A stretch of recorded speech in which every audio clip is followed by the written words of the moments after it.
Hey. Hey. All right, we are live. Oh gosh, so it is Sunday, August 20th, which means 2 weeks from now, it will be kind of nearing the end of DragonCon, which is oh no, I'm doing that thing. I've got the live chat, the event page open in the background so that if anybody's watching, they can join in on the live chat to ask questions and stuff. And I never can get it to pause fast enough to not do the stupid double sound thing. So anyway, DragonCon will be ending about 2 weeks from today, which is sad. But for now, we are here to talk all things DragonCon. Like, mostly I wanted to do this because there's a lot of podcasts and stuff out there from people who've been going to DragonCon for decades and decades, and they have such a wealth of knowledge and everything. But they may not really like follow all the things that, you know, at least my friends and I kind of love to do and whatnot. So I thought it would be fun to do a what I'm calling Drinkin Con episode of a webcast where we talked about DragonCon tips and tricks for new people, for people who've been attending a while. You know, and also just kind of go through a bit like what we're all going to be doing this year. So I'm Tara. And again, this is the Drinkin Con pre-DragonCon 2017 webcast for newbies and old-timers alike. And I might is the operative word here, try to make this a podcast. That does involve quite a bit of work that I might not have time for the next couple weeks, but in case I do make this a podcast and you listen to it as such, please excuse any technical difficulties and or references to things that seem nonsensical, because, you know, we might say things that you would only understand if you're watching the webcast on YouTube. So anyway, again, I'm Tara, also known as a Geek Saga on Twitter and Instagram and Facebook. My YouTube channel is a mess, so don't even look at my username on that. And I am here with several friends. I've got Becca of Star Bunny Cosplay, and she also writes for the Geekiary with me. And then I have Ashley, who is Podcast of Ice and Fire and also small counsel for Ice and Fire Con, and Keith, who is longtime Ice and Fire Con attendee, who's kind of off to the side there, just half participating. And last of all, we have, but not least, we have Andrew, who isn't really like Keith. You don't really have a big, you know, online presence or whatever, but Andrew's super involved with DragonCon. He's been attending since like 2013, I think. 2013, you got it. And he's on panels this year with me, yay. Woo! And whatnot. So yeah, that is us. And again, if you are watching this live, feel free to utilize the live chat on the YouTube webpage, because I will be monitoring that. And yeah, so I guess we'll just jump right in. Hold on, I'm about to cough, or I need to. There we go. So I have bronchitis, which is like a great thing to have before DragonCon, but at least it's before. Con crud. Yeah, it's like wow. It's pre-con crud. So yeah, hopefully this will be gone by the time I get there. I am on medicine, that's a plus. But yeah, so we're gonna jump right into this and talk about first things first, 2017 registration. Woo! So I was super excited because I heard on the ESO podcast, which, by the way, if you've never listened to ESO, you really should. They do tons of cool stuff, including their DragonCon report, which runs for like 6 months, I think, leading up to DragonCon. They do like 1 or 2 a month. Plus or minus, yeah. Yeah, and they're great guys. I've known them for years, you know, in person and everything. And their podcast, it's one of the ones that I suggest to everybody who is a DragonCon noob. But yeah, so I heard on there that registration was going to be in the Hilton. Let all the people rejoice, right? It's so exciting. Except, Andrew, what did you hear? Well, when I was listening to the 50 Days of DragonCon podcast, which is another good podcast, it's not actually 50 podcasts. They usually do about 30. But they had an interview with Dan Carroll, who's the media director for DragonCon, and he said he was going to post some information on the media site. So when I turned to that site, it said, just kidding, it is actually still at the Sheraton. So subsequently, other podcasts have released updates saying this information was wrong. It's still at the Sheraton. They plan on confirming that and re-releasing that. I'm sure the ESO podcast will update that as well and make an announcement. But that appears to have been a false alarm, unfortunately, because nobody likes the climb to the Hilton. Or sorry, to the Sheraton. Well, it's Andrew. It's just that you can't get there and back through the habit trails or anything. So no matter what, you are stuck walking outside in the heat and likely up and down hills, to get there. So yeah. See, I always had assumed that it was they purposely did that. Sorry. I always assumed that they purposely put it at the Sheraton just to make sure everyone knew where the Sheraton was, because I feel like a lot of people would not even realize where it was if they weren't forced to. And that's fine. They don't have to go there. Yeah. It seemed like good planning in that sense, but... Well, Becca, this year you don't have to go to the Sheraton. I don't? No, because press badge pickup is in the Hyatt. Still? Has it always, it's been in the Hyatt? It's always been in the Hyatt, yeah. Yeah. Whoop, whoop. I'll probably, I have not had to go to the Sheraton for years now, y'all, but I still hike there and back with my friends because I feel like it's a sort of rite of passage every year at DragonCon. Like if they all have to do it, I have to do it. The rite of passage is stopping at that liquor store on the way back. Yes, it is. Which RIP liquor store. We'll get into that in a minute.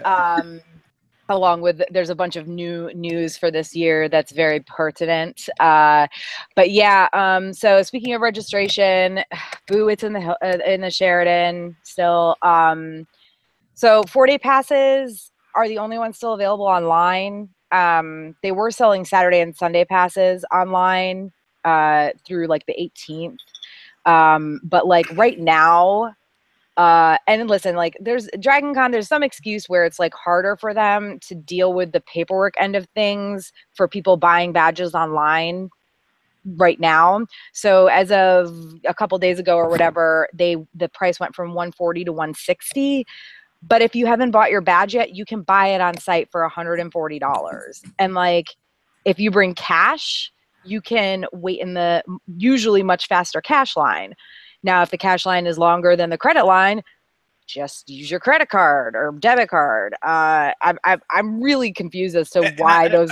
I do think I heard somebody say, and this has always perplexed me too, Tara, but I think I actually heard the answer was something about sending it to the printers and something of their relationship with the printers who print the badges. Oh, that makes sense. Why it's so confusing for them with the online setup versus the in-person when it comes down to the wire. I think already in a couple days they're going to send them to the printers. So. That makes sense. Yeah.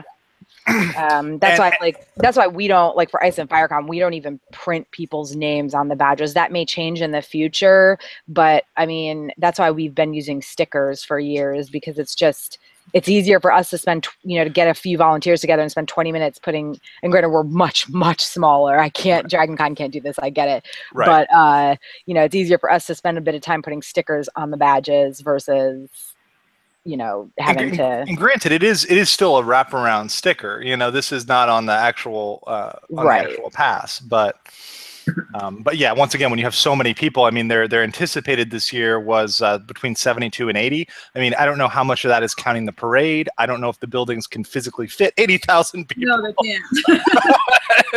I mean, maybe now that they're in the America Mart. Right. And the Hilton did have an upgrade, so maybe they can fit that many.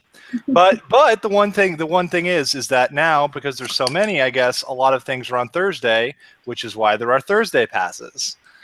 Yeah, which is so weird to me. For those of you who've not been to DragonCon before, there's always been events on Thursday night, but most of them, if they were official, they were like, I don't even know, like the Bunny Hutch, I guess, has been official for a while, but like a lot of the activities that go on Thursday night, even if they're advertised the whole time, they're not necessarily official. But been like events. There's been like parties, but not like an actual event. Yeah. So it's a bit odd to me that they're doing Thursday passes this year, that people would actually pay for just a Thursday pass. I think it's more that they want to get the normal people out of the hotels, because Thursday night kind of like skimpy costume night. Like it's all the parties that involve skimpy costumes, and I have heard a lot of people complaining about, getting harassed on Thursday and not having issues other nights, but Thursday being especially bad with creepers.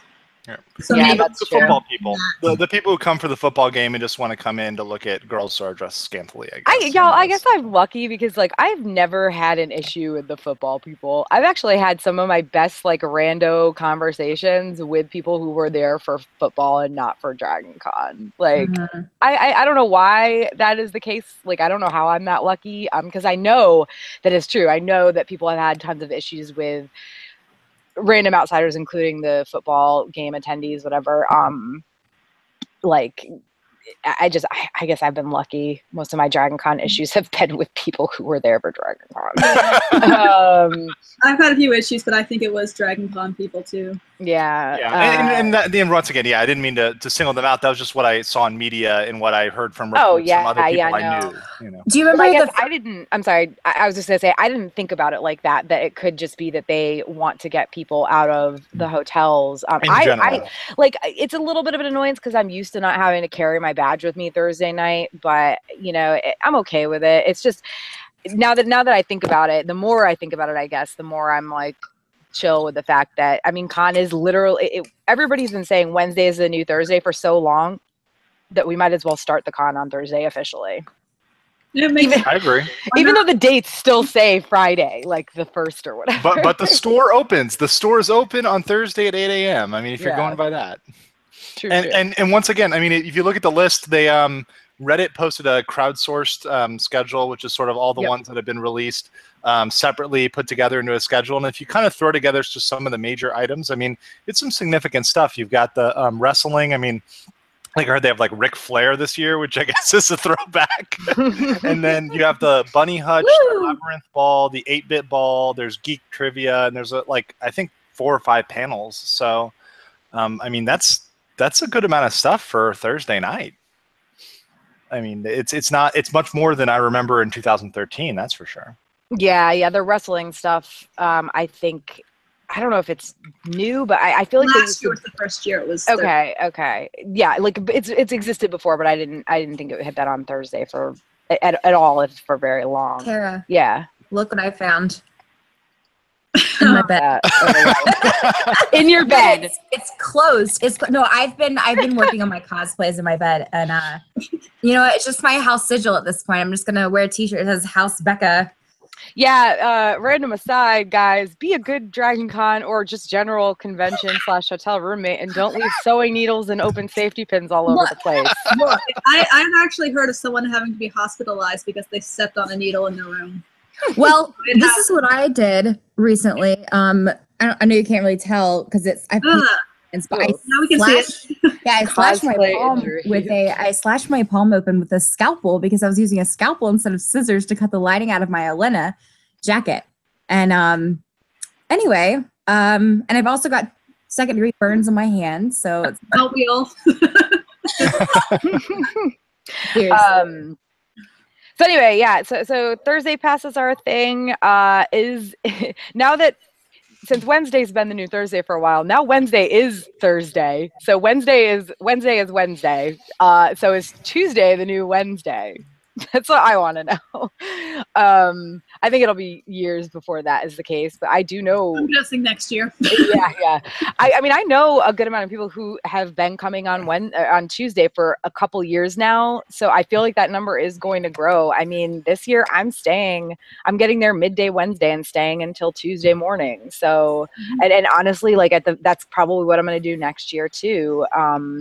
Mostly because I don't feel like checking out of the hotel on Mondays anymore. But anyway, so next I wanted to get into new stuff for 2017. And when I say new stuff, I mean general new stuff that is important for people who even have been attending Dragon Con for a long time, because there have been several changes pretty recently, that people are going to have to deal with. this one isn't a big deal, but it's just kind of a thing that people may not know. I know that there have been people who have often just gone, to the MARTA stations in the Atlanta airport and refilled their blue Breeze cards to get to and from downtown. You can't use those anymore. So if you have a blue Breeze card that you've been refilling for God knows how long at the airport in Atlanta, like shoot, I think I still have one, even though I haven't used it in a very, very long time. But if you have a blue one, you might as well just throw it out because you're going to have to purchase a new gray one. It's like $2. It's like any, public transportation. They changed the pass.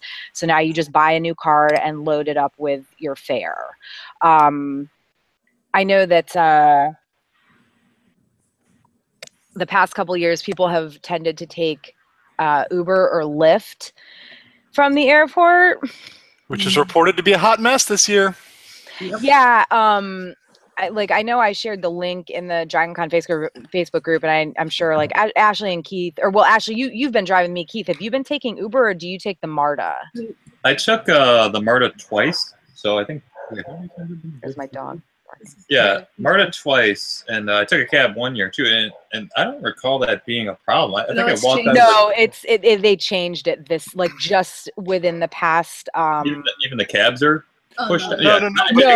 When you left. It was fine. I walked out the door and I got a cab. And this is part of the broader movement to hate on Uber and Lyft. I mean, for the longest time, even here in Orlando locally, Uber wasn't allowed to pick up from the airport. Now they are, but in a designated area that's further, and they have to charge more. So Atlanta's doing something like that to try to discriminate against Uber and Lyft and incentivize cabs. So I mean, once again, it's going to be messy. Supposedly they're like the city is or the city and or the airport or the government, whatever. Somebody in the article that I read, they're claiming that it's due to massive construction around the airport and how like having all the ride shares and the cabs picking up in the same place was just too much or whatever.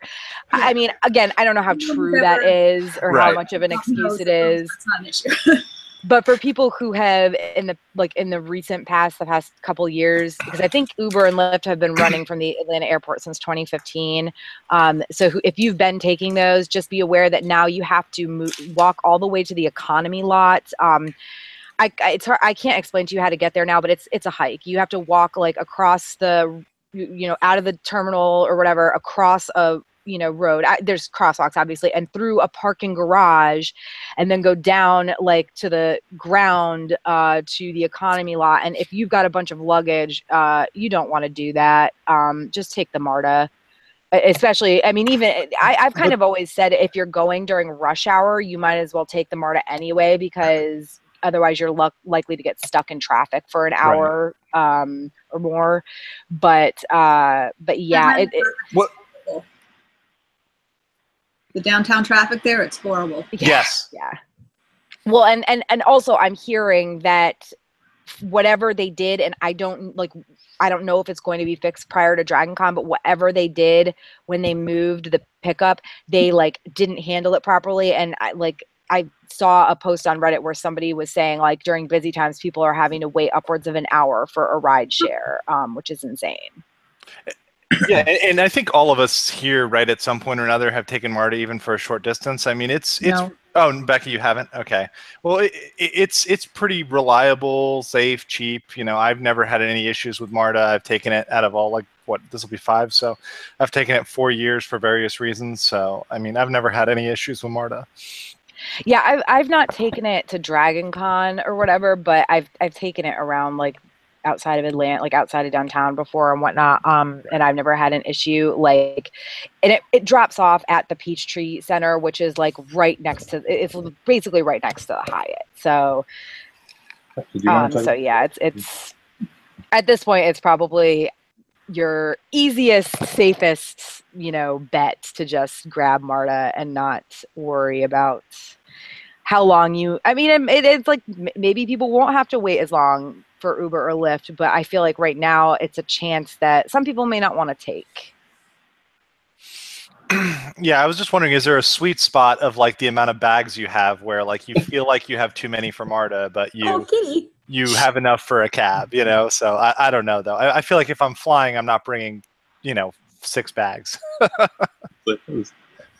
Yeah, I mean, I guess it depends on how, I guess it depends on what airline you're flying. I would assume most people aren't bringing more than 2 checked bags and a carry-on, but Right. or 2 carry-ons and a checked bag, but you never know. With your experience taking Marta with big suitcases, easy, hard? Again, like I took Marta twice, and I think I've had 2 suitcases both years, and it wasn't a problem at all. It wasn't that. I guess maybe it had to do with the times I arrived too, because I think both times Early in the yeah, kind of early. I want to say like I went like 9 or 10, and it wasn't bad at all. So after morning rush hour, before lunch rush hour, I guess. And even when it's rush hour, I did it once during rush hour, and the people were accommodating. They saw me with bags. They didn't, they made some space. I mean, people in Atlanta are generally friendly, so I mean, it's not New York. They're not gonna try to shove you. No offense to New Yorkers out there. I mean, I think people in Atlanta, they know Dragon Con. Yeah. And they're, I mean, honestly, it brings so much money to the city that I get that there's probably some locals who hate it, but all right. So other things that have changed, the only other thing I noted that, and you guys may know other things. I know, Andrew, you've read up on some stuff. But the only other thing I noted is that they're like, big warning, the liquor store across from the Sheridan is closed. Single Sad tear. face. Yeah. Like, really, I mean, honestly, I've always brought my own stuff to Dragon Con because I've always driven. So it's like never been a thing for me, but like, it's sad that place it's existed forever. I mean, as long as I've been going to Dragon Con I feel like every Dragon Con is when they're making their year's worth of money. Yes. That weekend alone. It is the Halloween store of booze. It's like this really tiny store, like a corner, almost like the size of a gas station, and it's just like Dragon Con weekend. It's packed. I have some very good memories at that liquor store of running out of a certain type of booze, going there to get it, paying way too much, cursing about it, but ending up having a good time because I bought that booze. Yeah, exactly. And I actually, there is a liquor store pretty close,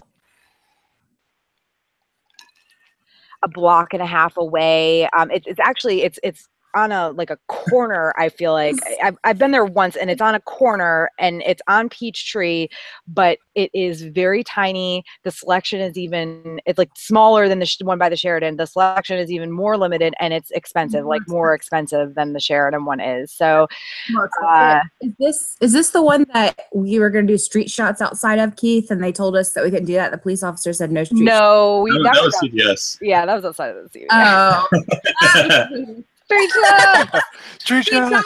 This isn't Vegas or New Orleans, guys. No, my birthday's in 3 days, and I'm celebrating at Dragon Con. I expect everybody to plan accordingly. I feel like half my friends' birthdays are around this time. They're either right before, during, or right after Dragon Con. Way to cheapen my birthday, Tara. Jeez. I mean, I'm a Leo, so I'm close, but not that close. So yeah, R.I.P. Like the little Sheraton across from the Sheridan liquor store. The Soul. Saul's. Yeah. Saul's, Yes, Saul's. I always felt like it was the guy's name, but I guess it could have been Soul, like son. Like it was SOL''S. Oh, yeah. Is this where we got the first year we went and we were all dressed up as? I know Keith was wearing his Muldoon. We stopped there, and we stopped at the CVS as per the. No. I mean, like, is that the one that's closed though? The one that we. Yes. Yeah. Okay. So anyway, has anybody else heard of any other big things that are new, changed for this year? I would just mention, I sort of mentioned it in passing, but the Parking Panda thing that works for the Hyatt, that is already actually sold out of their 5-day parking passes already. So if anyone wants to do that, that's for the garages and such in the neighborhood of the Hyatt. It's not the most affordable. It's actually pretty expensive. I think the 4-day pass, which is the one they have left, is I think it is, I wrote it down, $61, and a 2-day pass is $31. That's expensive. It's less expensive than paying $35 a day for valet, but there are better options. Once again, you can park at the MARTA station. That's nothing new, but the app is something new for this year, and it's already pretty much sold out. So that tells you what you can expect for Dragon Con in terms of size. So. Yeah. I know somebody, I was going back and forth with somebody recently about whether or not any of the hotels allowed self-parking. Supposedly the Marriott does, but I mean, I don't know that because I haven't checked, like I haven't stayed at the Marriott, but I know that the Hyatt, I've been checking in on Wednesday since 2013, and I've never had them not force me to use valet. Marriott attendee last year did not have the option. We actually asked explicitly, can we drive ourselves in a self-park? They did not give us that option. So, I mean, maybe if I insisted or something, but. We're at the new hotel that they opened. Hotel Indigo. Yeah, I'm kind of excited, like, to see how it is and see how it goes. I've stayed at Hotel Indigos before, and they're really nice, especially for, I mean, granted, the Hotel Indigo for DragonCon weekend is, I'm sure, way more expensive than it normally is, but usually they're a very affordable option if you want to stay somewhere like for a good price that's still a really nice hotel. And last year they had just opened like a month or less before DragonCon, so it's still a really new hotel. And it's a perfect location because it's right there on Peachtree, you know, between the Westin and the Hyatt. So yeah. I mean, really, like at this point, the biggest perks of staying at a host hotel are if you're in the Hyatt or the Marriott or the Hilton, they're all connected by habit trails, and of course, you get DragonCon TV. But now that's another new thing. You can get DragonCon TV. You can subscribe to it. It's like $10 or something. Was that last year as well? I forget. I think it existed last year, but it was in beta, so it was like really limited. They hadn't, you know, figured out what all they were going to put on it yet and stuff. So they definitely they're opening it up to more people, and it's going to have a lot more content this year. So like if you aren't staying at a host hotel and DragonCon TV is like one of the reasons you really wanted to, you can pay $10 and I don't know. I think it's pretty entertaining, Tara. I mean, considering they are all volunteers, they put in a lot of work into those, you know, black screen quotes they put up, which always tend to make me laugh really hard. No, I love DragonCon TV. Okay, I'll be hard on it. No, I'm not like hating on DragonCon TV at all. I love DragonCon TV. I've known people who have literally said like that's the most disappointing thing about not getting a host hotel is not having DragonCon TV. That I don't understand. Sure. Honestly, like my opinion is like if you're a cosplayer, that's the main reason you want a host hotel because costumes and travel not good. But honestly, otherwise, like there's another pocket of hotels, you know, where the Holiday Inn Express was and everything. Like honestly, I'd say if you weren't worried about costumes, you would just try to get those hotels. It'll save so much money and so much hassle. It's just like if you're a cosplayer, that's when you want to be able to get to your room quickly for shoe changes, costume changes, what have you. Yeah. My transition to from not cosplaying to cosplaying is correlated with how close I stayed to the con. Yeah. You know, the more costumes I had, you know, the closer to the con I wanted to stay until I am in the heart of the beast now. So that tells you where I'm at.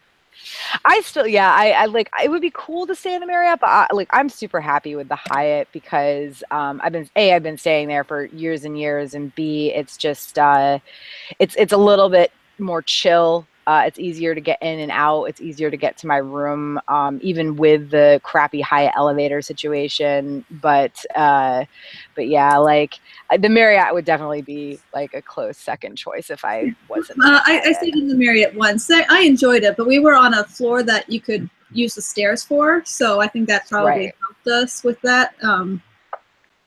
Same here. Tell them you have really bad vertigo. You can get a lower level floor. And I put it in my like Marriott, you know, request, you know, automatic, so it's always low floor for me. There are tricks. I feel bad telling people this. I kind of want to keep them to myself. Exactly. There are tricks to getting the lower floors. The biggest one is show up early. That helps too. Come in on Wednesday and ask. Yeah. All right, so moving on from like new stuff for 2017. How's that app going? Oh, drink!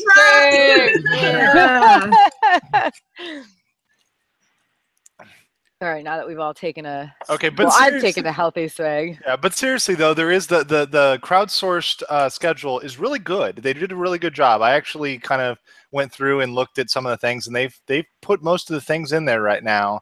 And I think they the folks who were responsible for making the app said that they should have it out, you know, at least 5 or 6 days before the con, but don't hold it. Which is just crazy. Like, I listen, at this point with it's so much. If you're a member of the Facebook groups or follow the Facebook pages for the tracks that you're most interested in, you know, and then like Andrew, you mentioned earlier, somebody on Reddit is, you know, and I saw this as well. Someone on Reddit is crowdsourcing, you know, a schedule. Like, you can get certain individual track schedules like a couple weeks, like 2 to 4 weeks in advance. Some 4 weeks ago. I mean, yeah, I've had it for 2.5 weeks for some. I mean, yeah, I've had it for like 4 for I think as a panelist, I've had it for about 4. Of course, it's always subject to change, but you know, so it is easier to get those certain track schedules now that pretty much all of the tracks have active Facebook groups and or pages. I remember like 2013, 2014, a lot of them didn't. And like, I mean, honestly, even now, some of their Twitters haven't been updated in a year or more. Yes.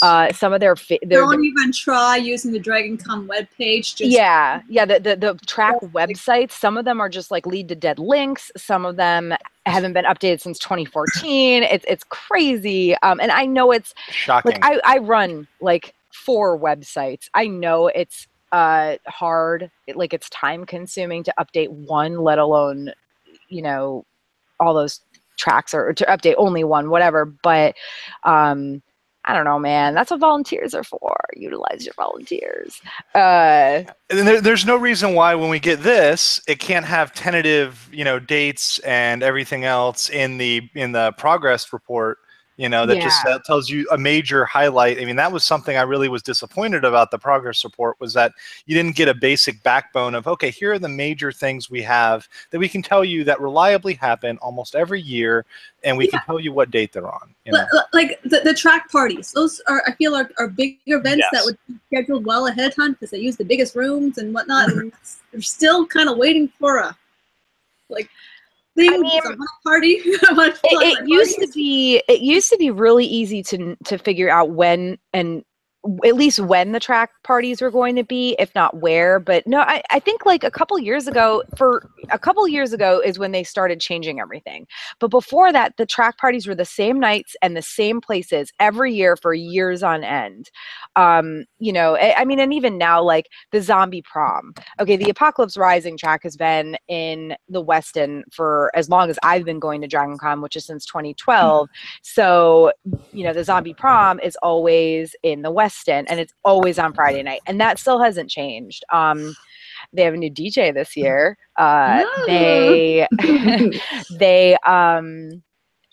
Their former DJ, who they've used for a long time, couldn't make it to DragonCon for some reason. You know, is nothing bad or anything, just this year could not make it. And because I'm on a couple panels with the track, I had been like really closely following their Facebook and everything, and I saw that they were looking for a DJ. So I got the wonderful girl Shannon, who runs the Apocalypse Rising track, in touch with my friend Adam, who has done after parties for MegaCon Tampa Bay and Tampa Bay Comic-Con down here.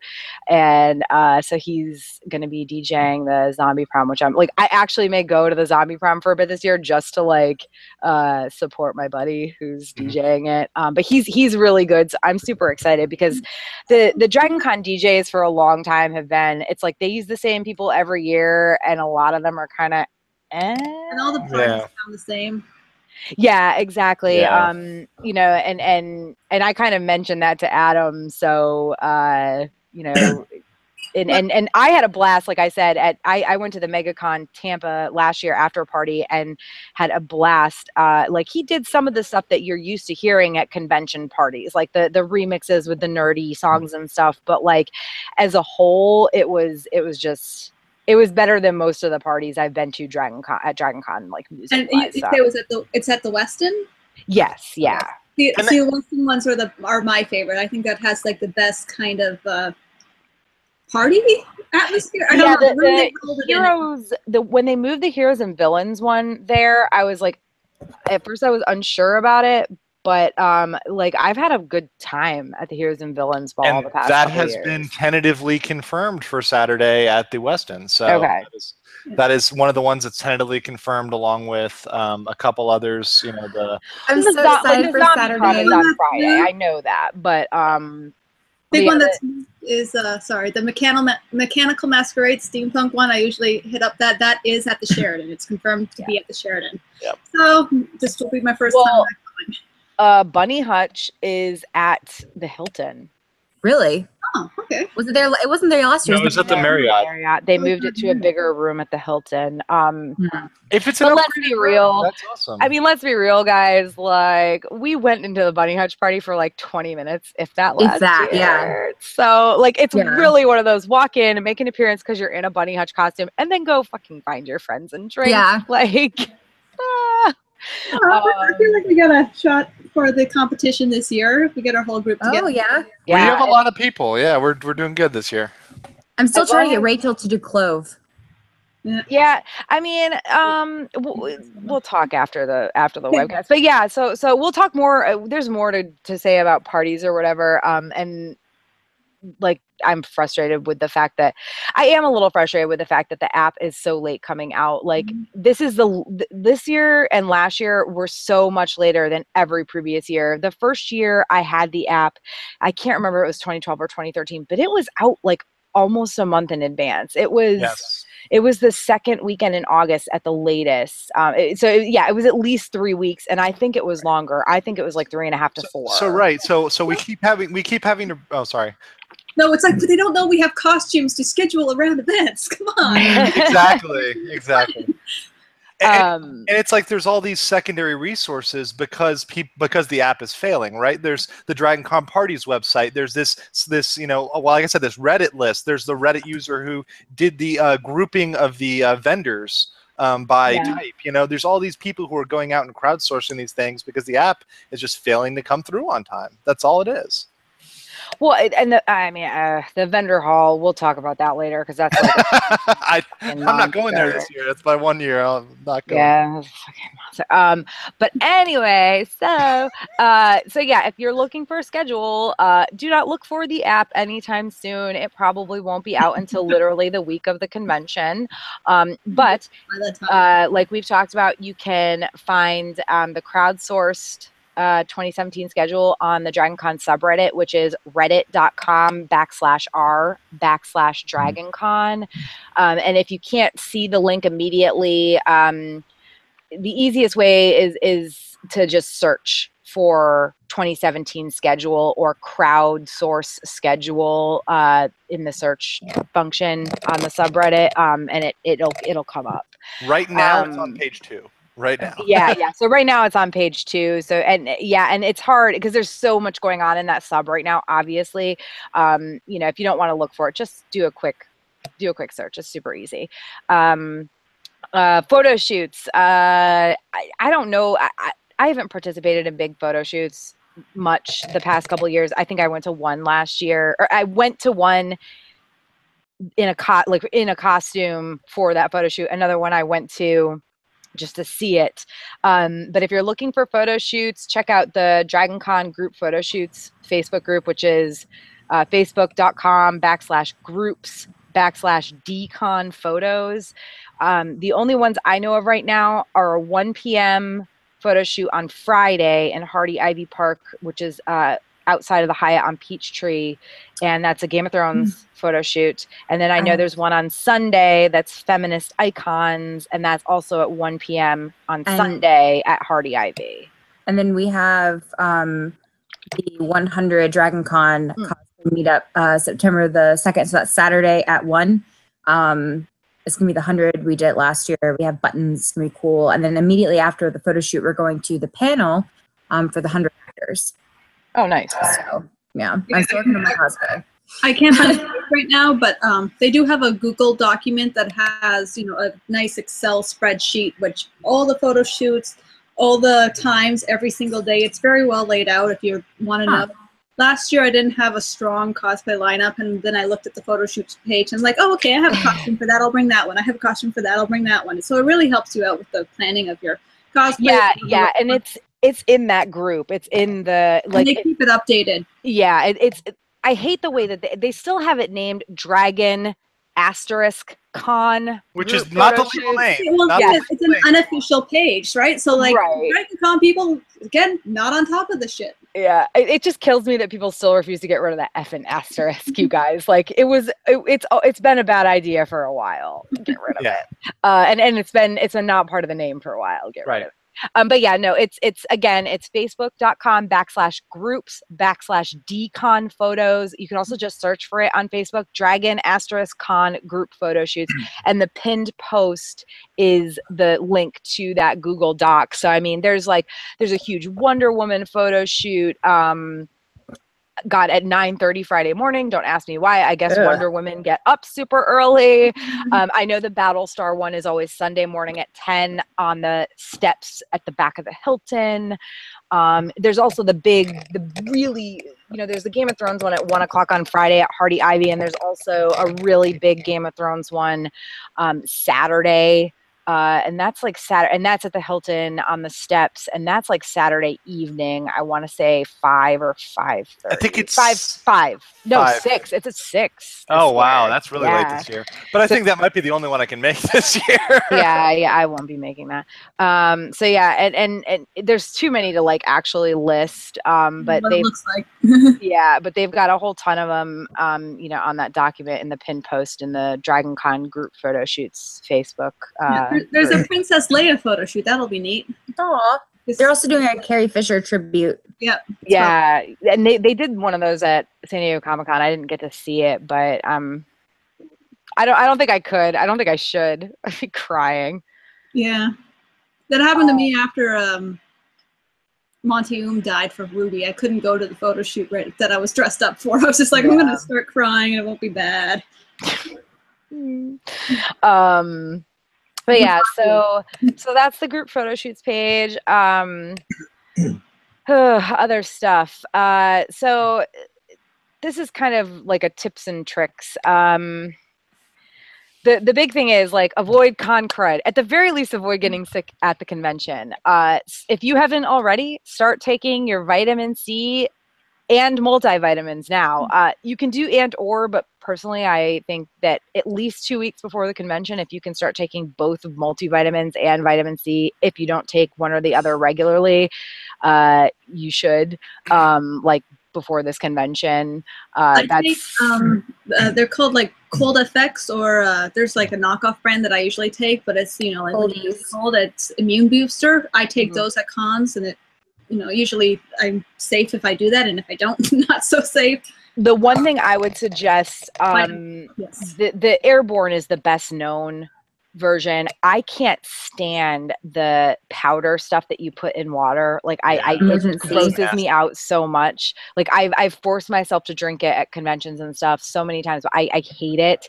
It's like gag reflex for me. So I looked into the gummies instead. So I was at CVS and I'm looking at the gummies, and there's like, 4 or 5 different brands. And there's the ones that are like, if you're already sick, you take these. And since I am already sick, I was looking at those. And then there's like prevent sickness, you take these. If you're already sick and want to prevent getting sick again, take these. There's so many different kinds. So I'm looking at all of them, and I'll be real, the off-brand ones did not have as much vitamin C.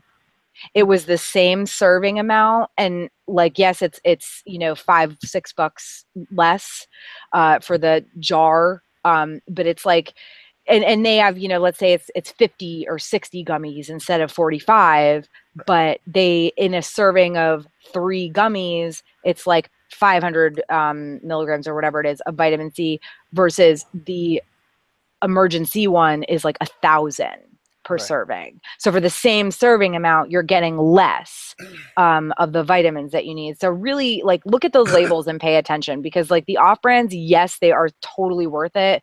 Like the powdered stuff, the CVS powdered stuff, that's the same thing as Airborne. It's the exact same thing.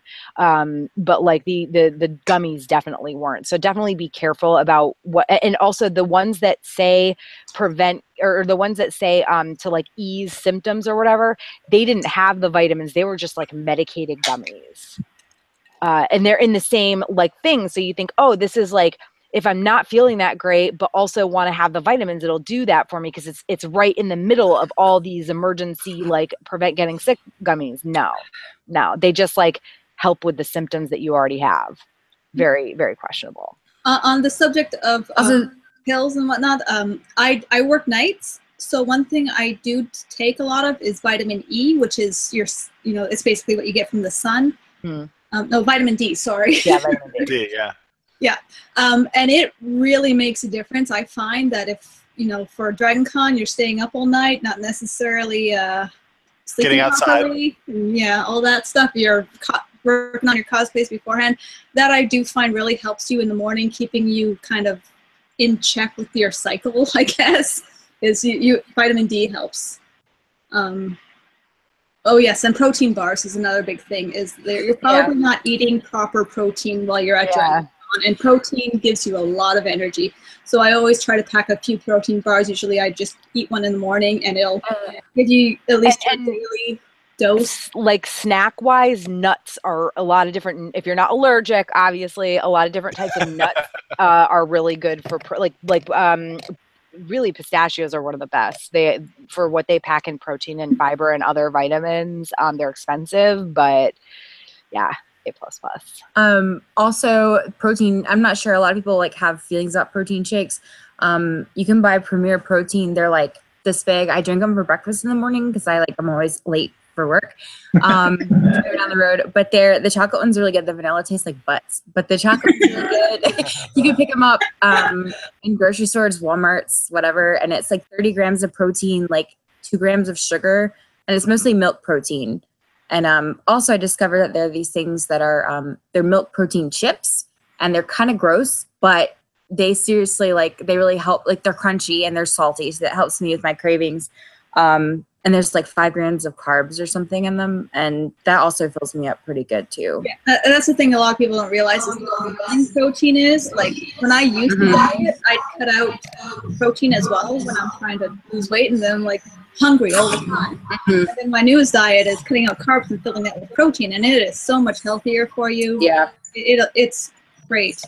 Ignore the protein fat content. It's good fat. Yeah. Don't do low cal or low carb. Yeah. You will regret it seriously. Well, low protein is big for if you if you have crashes, it's protein that is going to help you, not sugar. It is protein that's going to help you come back from those crashes. Drink a lot of water. Seriously. Yeah. The water in Atlanta is really like not that bad either. Like it's city water. It is what it is, but it's not Florida water. So there's that. Come on. I hate Florida. Greenville water is delicious. I've been lucky. I've lived places with great water like all my life, but Florida water is so gross, guys. It's just gross. It's not that bad. It's because haven't you lived here forever? Yes. You don't want to lose a day from a hangover. So drink your water, eat your meal.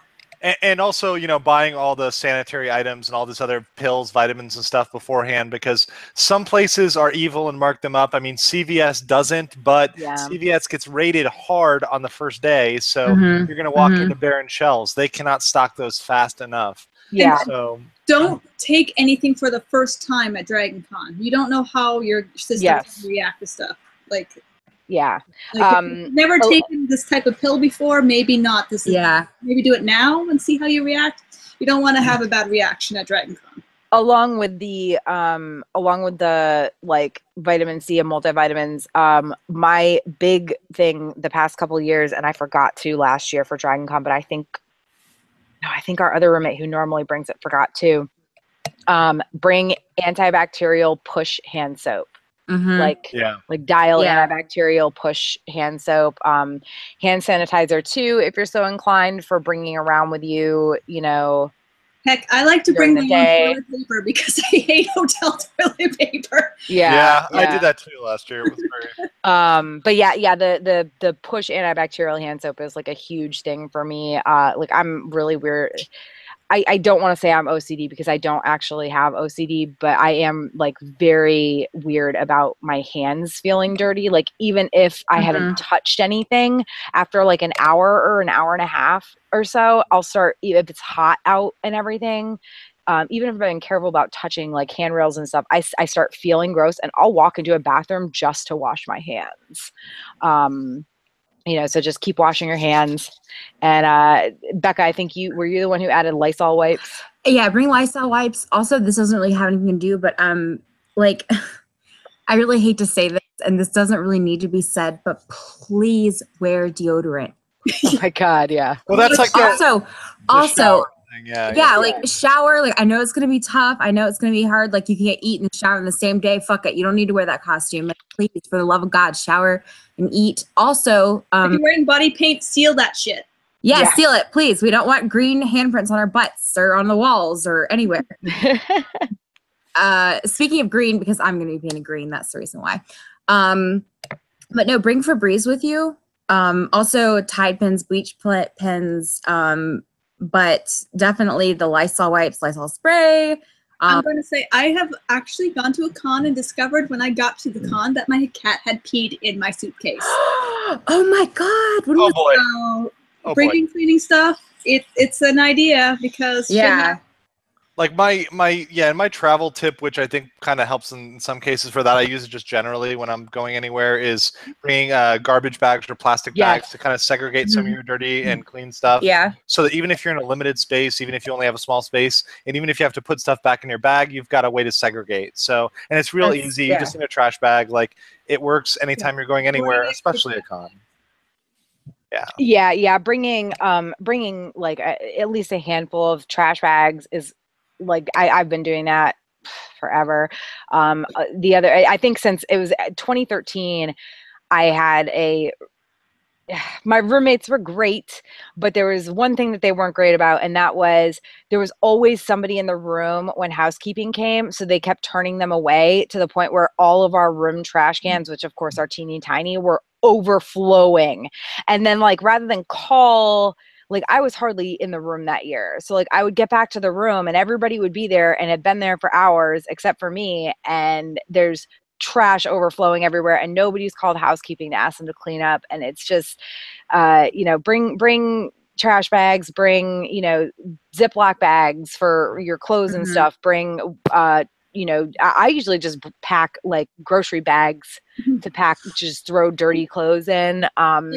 If you're kind of new to hotel life, if you put your trash in the hallway, they'll pick it up. No questions asked. They won't even knock on your door. They'll just pick it up. So But don't be an asshole and just pile your trash in the hallway. Put it in a bag. Put it in a bag.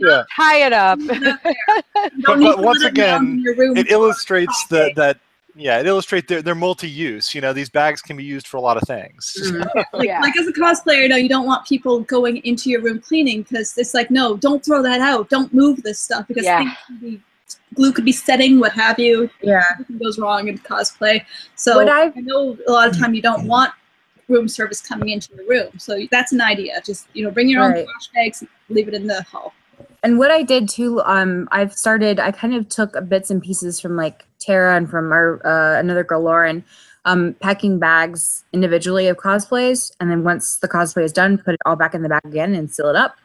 Like even tiny trash bags, like that's what I did for Harley Quinn. I just, last year for MegaCon, I just put everything in a trash bag and just like stuffed it all in my suitcase, and it was all there. Like, yeah, I use the drawers in the hotel rooms. No one ever uses the drawers. I'm just like, I'm getting rid of the suitcase. There's a spot in the closet overhead. Once you can empty your suitcase out, put the suitcase up there, so clearing a pathway so you can actually get to your bed. Yeah, like I drive to DragonCon, so I just bring a bunch of like small-ish, like couple foot long, like duffel, foot and a half tall duffel bags, and each bag is one day's worth of cosplay.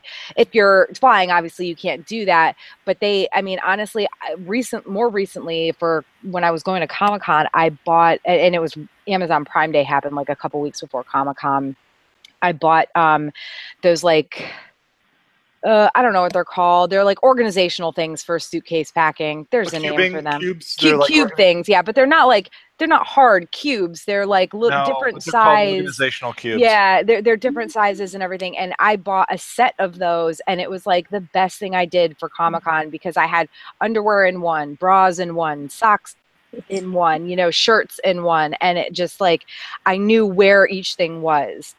at the beginning of every day.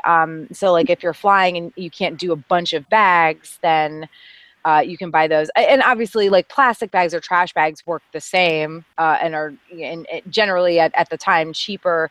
But these things are really nice in terms of, you know, keeping things separate and everything. So if you have the extra $30 or whatever to spare for and when I'm saying $30, then with that, you're getting a huge set, like probably 10 of the different size cube things. It's really worth it.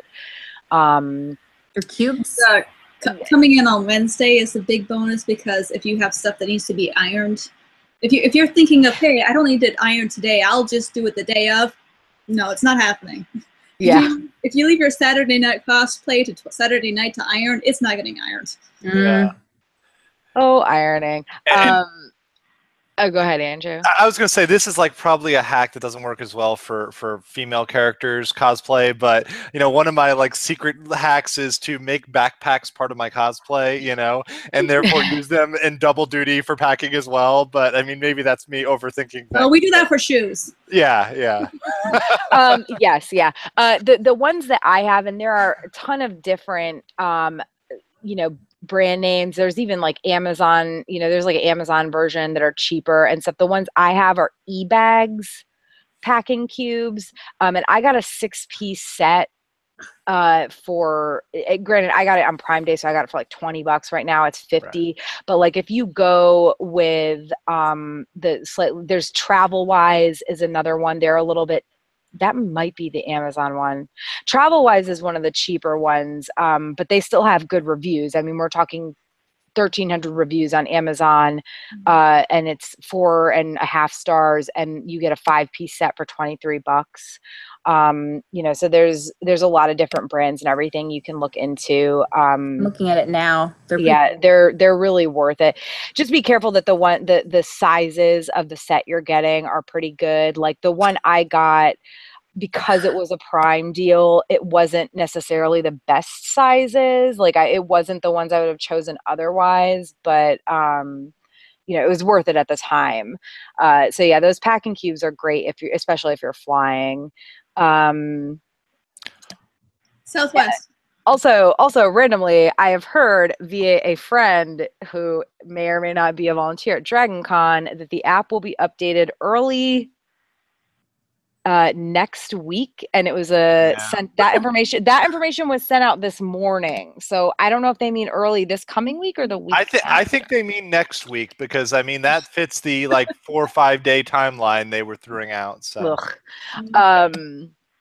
So anyway, so yeah, the other thing that we kind of touched on, if you can do your shopping at home, if you're flying and you can't, totally understandable, do it as soon as possible. Like do it Wednesday if you're flying in Wednesday. If you're flying in Thursday, honestly, do it before you go get your badge, because like I know that we've been to CVS like midday Thursday and they've been out of things. Yes. Yeah.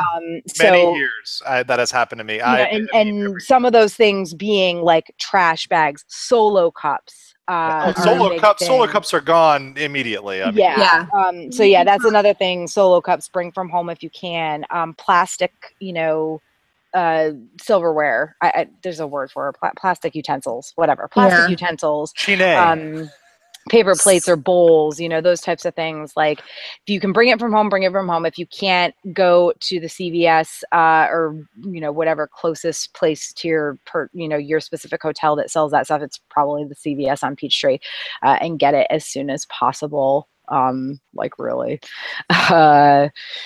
So yeah, other than that, I think, does anybody else have like other like tips or tricks, stuff that we want to share before we get into really like specific? Dance belts are selling for $23 on Amazon as well. I mean, you don't want to see your dick.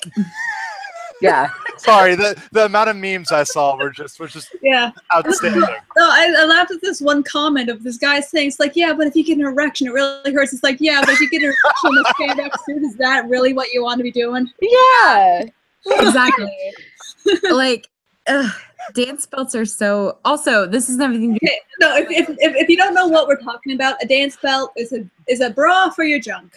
To be, You have to wear bras. to be fair, I did not know before this year. I have just found out what this is. So. Really? Yes, this is my first year knowing. So every penis, every awkward penis print that you have seen as Spider-Man it's always by a dance. It's always Spider-Man. It's always fucking Spider-Man. See, I feel like Deadpool. I feel like Deadpool could get away with no dance because, like, no, I really do. Like, if I saw somebody who was Deadpool and was not wearing a dance belt, I would be like, okay, like it makes sense. But Spider-Man, no, wrap it, please. I don't want to see it. If you're wearing boxer briefs and you think that's enough, it's not. No. Trust me. No. You could see every little bump and every ridge and every little vein. Don't do it, dude. Don't. And just remember, there are children, so they're at that eye level. Don't be that guy. Yeah. Don't. Yeah, exactly. And that description, Becca, is probably why talk of this was banned from the official DragonCon. We're not the official DragonCon anything. Exactly. We're a webcast full of people drinking. That's true. At least for the most part. Are we all drinking? Yes. I've been kind of limiting myself for DragonCon. Because I've been on so many like different medicines, or whatever. But like I'm drinking now, and it's Game of Thrones night, so guys. This is also the night that I told Scott Lovesy that I was not going to be sober for because I heard spoilers, and I was like, I'm just gonna get drunk and pretend to not. While I'm talking, another thing, ironing. If you cannot iron your clothes, hang them up in the shower whenever it's running hot, and it'll help release some of the wrinkles. Especially if you have a wrinkle release, spray the wrinkle release on it and then hang it up in the bathroom for if you have people taking back-to-back showers, that's the best time to do it. Because it'll take more than one 20-minute Downey makes shower. a spray bottle. It's like this big. It's like $2 or $3. Like you just spray it on there, hang it up in the shower and like shake it a couple of times. Not in the shower, but like in the room, and shake it a couple of times, and then it's good. So just something to consider if you wait. And if you're worried about your fabric, or you made your cosplay and you don't know what heat it can handle, just put a towel over top of it. Yeah. Good trick. Because there are some fabrics that you're kind of iffy. I've ruined a part of my cosplay ironing it and realizing, this is high. Don't want to do that. Put a towel on it. Yeah, I've burned some stuff too. So yeah, anything else, guys, before we get into? I think we're ready for panels. I think that's. So we're gonna talk 2017. Yay! Okay, so again, like at this point, I guess things are still technically subject to change, but I don't think they will. It's subject to change till you sit in the seat in the panel. Really, yeah. If it comes down to it. I think the latest I've ever had anything change was like 2 weeks out, so I think we're probably good. But. I say that, and I think that my panel schedule might have changed slightly as of today. We'll get into that in a minute. So Friday, does anybody, because Andrew and I are both on panels on Friday, but does anybody else know of anything going on or anything you're schedule because the app's not out. Yeah. I'm glad it's not just me, because I was wow, I should really figure out what the hell I'm doing for DragonCon. And then I saw everybody else was like, oh, the schedule's not out. And I was like, oh, well. As a reporter, though, like, I kind of have to schedule everything around my interviews. If I get them, which probably, may not happen. But, everything is literally scheduled around interviews for press. Yeah. And they should be finalizing those the next couple days. I mean, I think 21st is the cutoff, right? We no, like the 15th was the cutoff for applications. The 18th was. Is it the 18th? Okay, but the latest I've gotten an interview schedule was like 3 days before DragonCon. Do you remember last year we were still waiting on interview schedule stuff and we never got them, and we were like, yeah. Well, I mean, it's okay. So. As press, this is just kind of an insight into press things for DragonCon. You can be approved for interviews. Each outlet gets up to 10 requests, 10 interview requests. So if an outlet, you can max request. You can request 10 interviews, but depending on who you request, they may or may not be doing interviews at all. They may say, I'll do an interview, but I'll only do it with major news networks, which would be like you know, the local news, like CNN is huge at Dragon Con. You know, you wouldn't think it, but because they're Atlanta based, they are. That type of thing. So, or if they are doing interviews, it really could be like you know, we had 30 people request this person for interviews. We have time for 10 of them to interview, or we have a press conference that can fit 20 people. Who were the first 10 or 20 people? And that's how they do it. They do it by like, you know, who was the first ones, whatever. So it's not, this isn't, y'all, this isn't Comic-Con where, you know, interviews are like, that's the lifeblood of being press at San Diego Comic-Con is, and you know, the application process for Dragon Con is a lot harder to get in than Comic-Con. Like, it's not. For me anyways, looking at the applications when I've looked at Comic-Con was easy. This one is more, they're like asking all these, anyways. It depends on what you're going for. For press, it's I guess it's more if you're more overall like a well-rounded press place. If you're more of a specific fan blog that is like well known, area, you're still gonna have a hard time at Dragon Con, whereas at Comic-Con it's a lot. Yeah, it's definitely it's definitely, if you are a single fandom thing like Podcast of Ice and Fire, for instance, it is much harder to get it is much harder to deal with the Dragon Con application than it is for Comic-Con, weirdly enough. However, as like a multi-fandom like website, the Comic-Con app is a lot more stringent for press. But the difference is you have to apply for Dragon Con every single year. And for Comic-Con, once you apply, you're good for, I think, 2 years. It could be 3. I honestly can't remember. But the thing is, like, once you're... as well, like, once they know that you've been approved, they're just like... Right. And once you're pressed for Comic-Con, you get a ton of press-related emails about, like, press rooms that are happening and interviews and stuff like that. Like, everybody that's pressed for Comic-Con pretty much gets most of those things. Not all of them, but most of them. For Dragon Con, like, you can be approved as press, but you might not get approved for interviews. And you could get approved for interviews, and like 2015, I applied for interviews and got a whole bunch. Last year, we applied for interviews and got none. This year we applied for interviews, and who knows what'll happen. Why is my dog barking again? And I think I heard the media director explicitly say, I mean, that there is a preference, kind of a tiering, where, local media and mass media in terms of like the CNNs and the local TV stations and radio stations get sort of a preference in terms of, their dealings, and that's also part of being part of a local event. I mean, this is important for Atlanta. And so, they try to prioritize local and then kind of go out to online. They view the more it goes towards online, the more it's periphery to their media strategy, I guess. Well, at 7 o'clock on a Sunday night. Huh?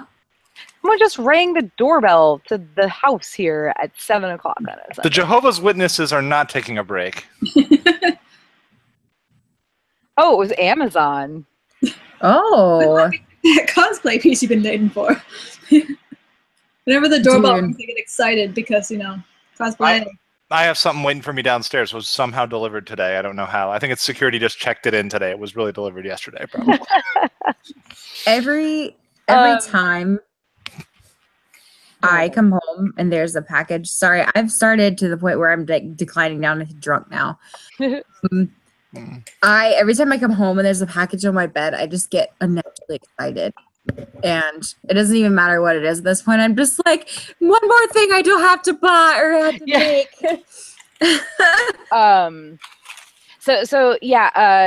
Anyway, like, we don't know what our press schedule is going to be, and we won't know probably until literally the week of Dragon Con, which does it for me especially. It sucks because I am on 7, possibly 8 panels this year. So getting started on what we do know about panels. I see. Friday, Andrew is on the Westworld panel. Do you know what the name of it is off the top of your head?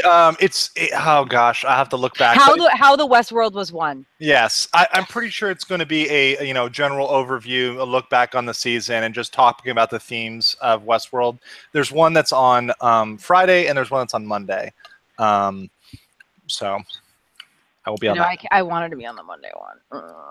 I actually applied for both, and I just got the Friday one. I applied for both, assuming I would probably get the Monday one, but I got put on other panels with the track, and I know that this is the American Sci-Fi Fantasy Media track. The track director Kellen is great. Like I've known Kellen, not like super well. Obviously, we're not BFFs or anything, but I've known Kellen and have been working with her as a panelist since 2012, which that was my first year at DragonCon, and I applied to be on the single Game of Thrones panel that track had that year, and I was nobody. This was before I was even with the Geek Theory. I was just a girl with a blog who I couldn't even call myself a cosplayer at that point because I literally cosplayed once before that DragonCon.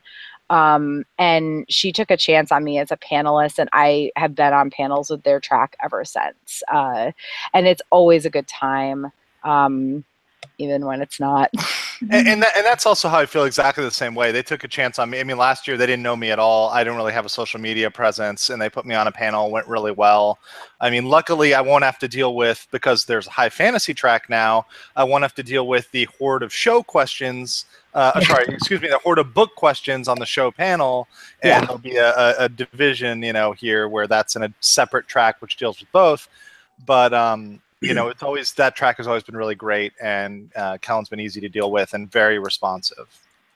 So you're the Westworld panel right now is scheduled and shouldn't change.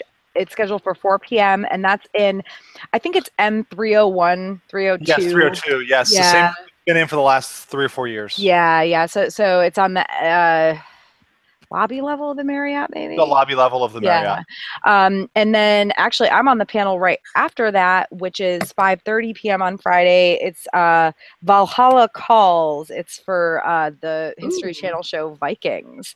So it is a kind of a recap of the 4th season. So if you haven't seen all 4 seasons of Vikings, I do not suggest attending it because there are some huge things that happen, especially in the 4th season, that if you've not seen them, the show isn't popular enough that you would be spoiled for it. Should you watch the show? Absolutely, because it's freaking amazing. But if you haven't seen through the 4th season, definitely don't go to this panel. But you can watch at least the first 3 seasons, and I'm pretty sure the 4th season too. It's all on Hulu right now. So if you have Hulu, we've actually we've been watching from the beginning, and I recently also started rewatching the 4th season, and I'll finish my rewatch because I wanted to. The last episodes aired earlier this year, so I wanted to kind of recap it before going to the con. So there's other and again, I'm not going to get into the whole Friday schedule. But yeah, there's we were talking about earlier, the crowdsource schedule on the subreddit, and also if you search on Facebook, it's the Sci-Fi Media track is weird. It's DCon SF. Hold on, let me see if I can find it. No. It's DragonCon, all one word, - American SF and Fantasy ampersand. American SF ampersand Fantasy Media. That is the American Sci-Fi Fantasy Media track Facebook group. So their schedule is in there. 4 p.m. Westworld panel, and 5:30 p.m. Vikings panel are both on Friday. Friday, okay. And then Saturday we've got the season review for GOT, which should be pretty good. Yeah, that's at 11:30. I've already seen people posting various places, are there going to be things, and I imagine just based on the timing this year, that one will be probably standing room only at the end of it. Just based on and that's the what's the L level of the Marriott? What's the I think that's also lobby. It's where the Tolkien track used to be. Oh wait, so is the M level because the M is different than L. Oh, sorry, M is marquee level. Oh, marquee level. Okay, so American Sci-Fi Fantasy Media track is marquee level. High Fantasy track is all on the lobby level. Yes. So yeah, Saturday at 7:30. 11:30. I can't talk. 11:30 in the morning. Andrew and I are both on the Game of Thrones season 7 panel with the high fantasy track. I'm so excited about that. Which, by the way, guys, this is huge, and I will say, like in all the podcasts I've listened to, like ESO, I've listened to 50 Days interview. You know, one of the main justifications were for Game of Thrones because they were so frustrated with not being able to put book and show together and have those discussions. So, as you know, Ice and Fire attendees here, you know, it's very exciting to be able to talk about book stuff, even though it's no longer spoilers.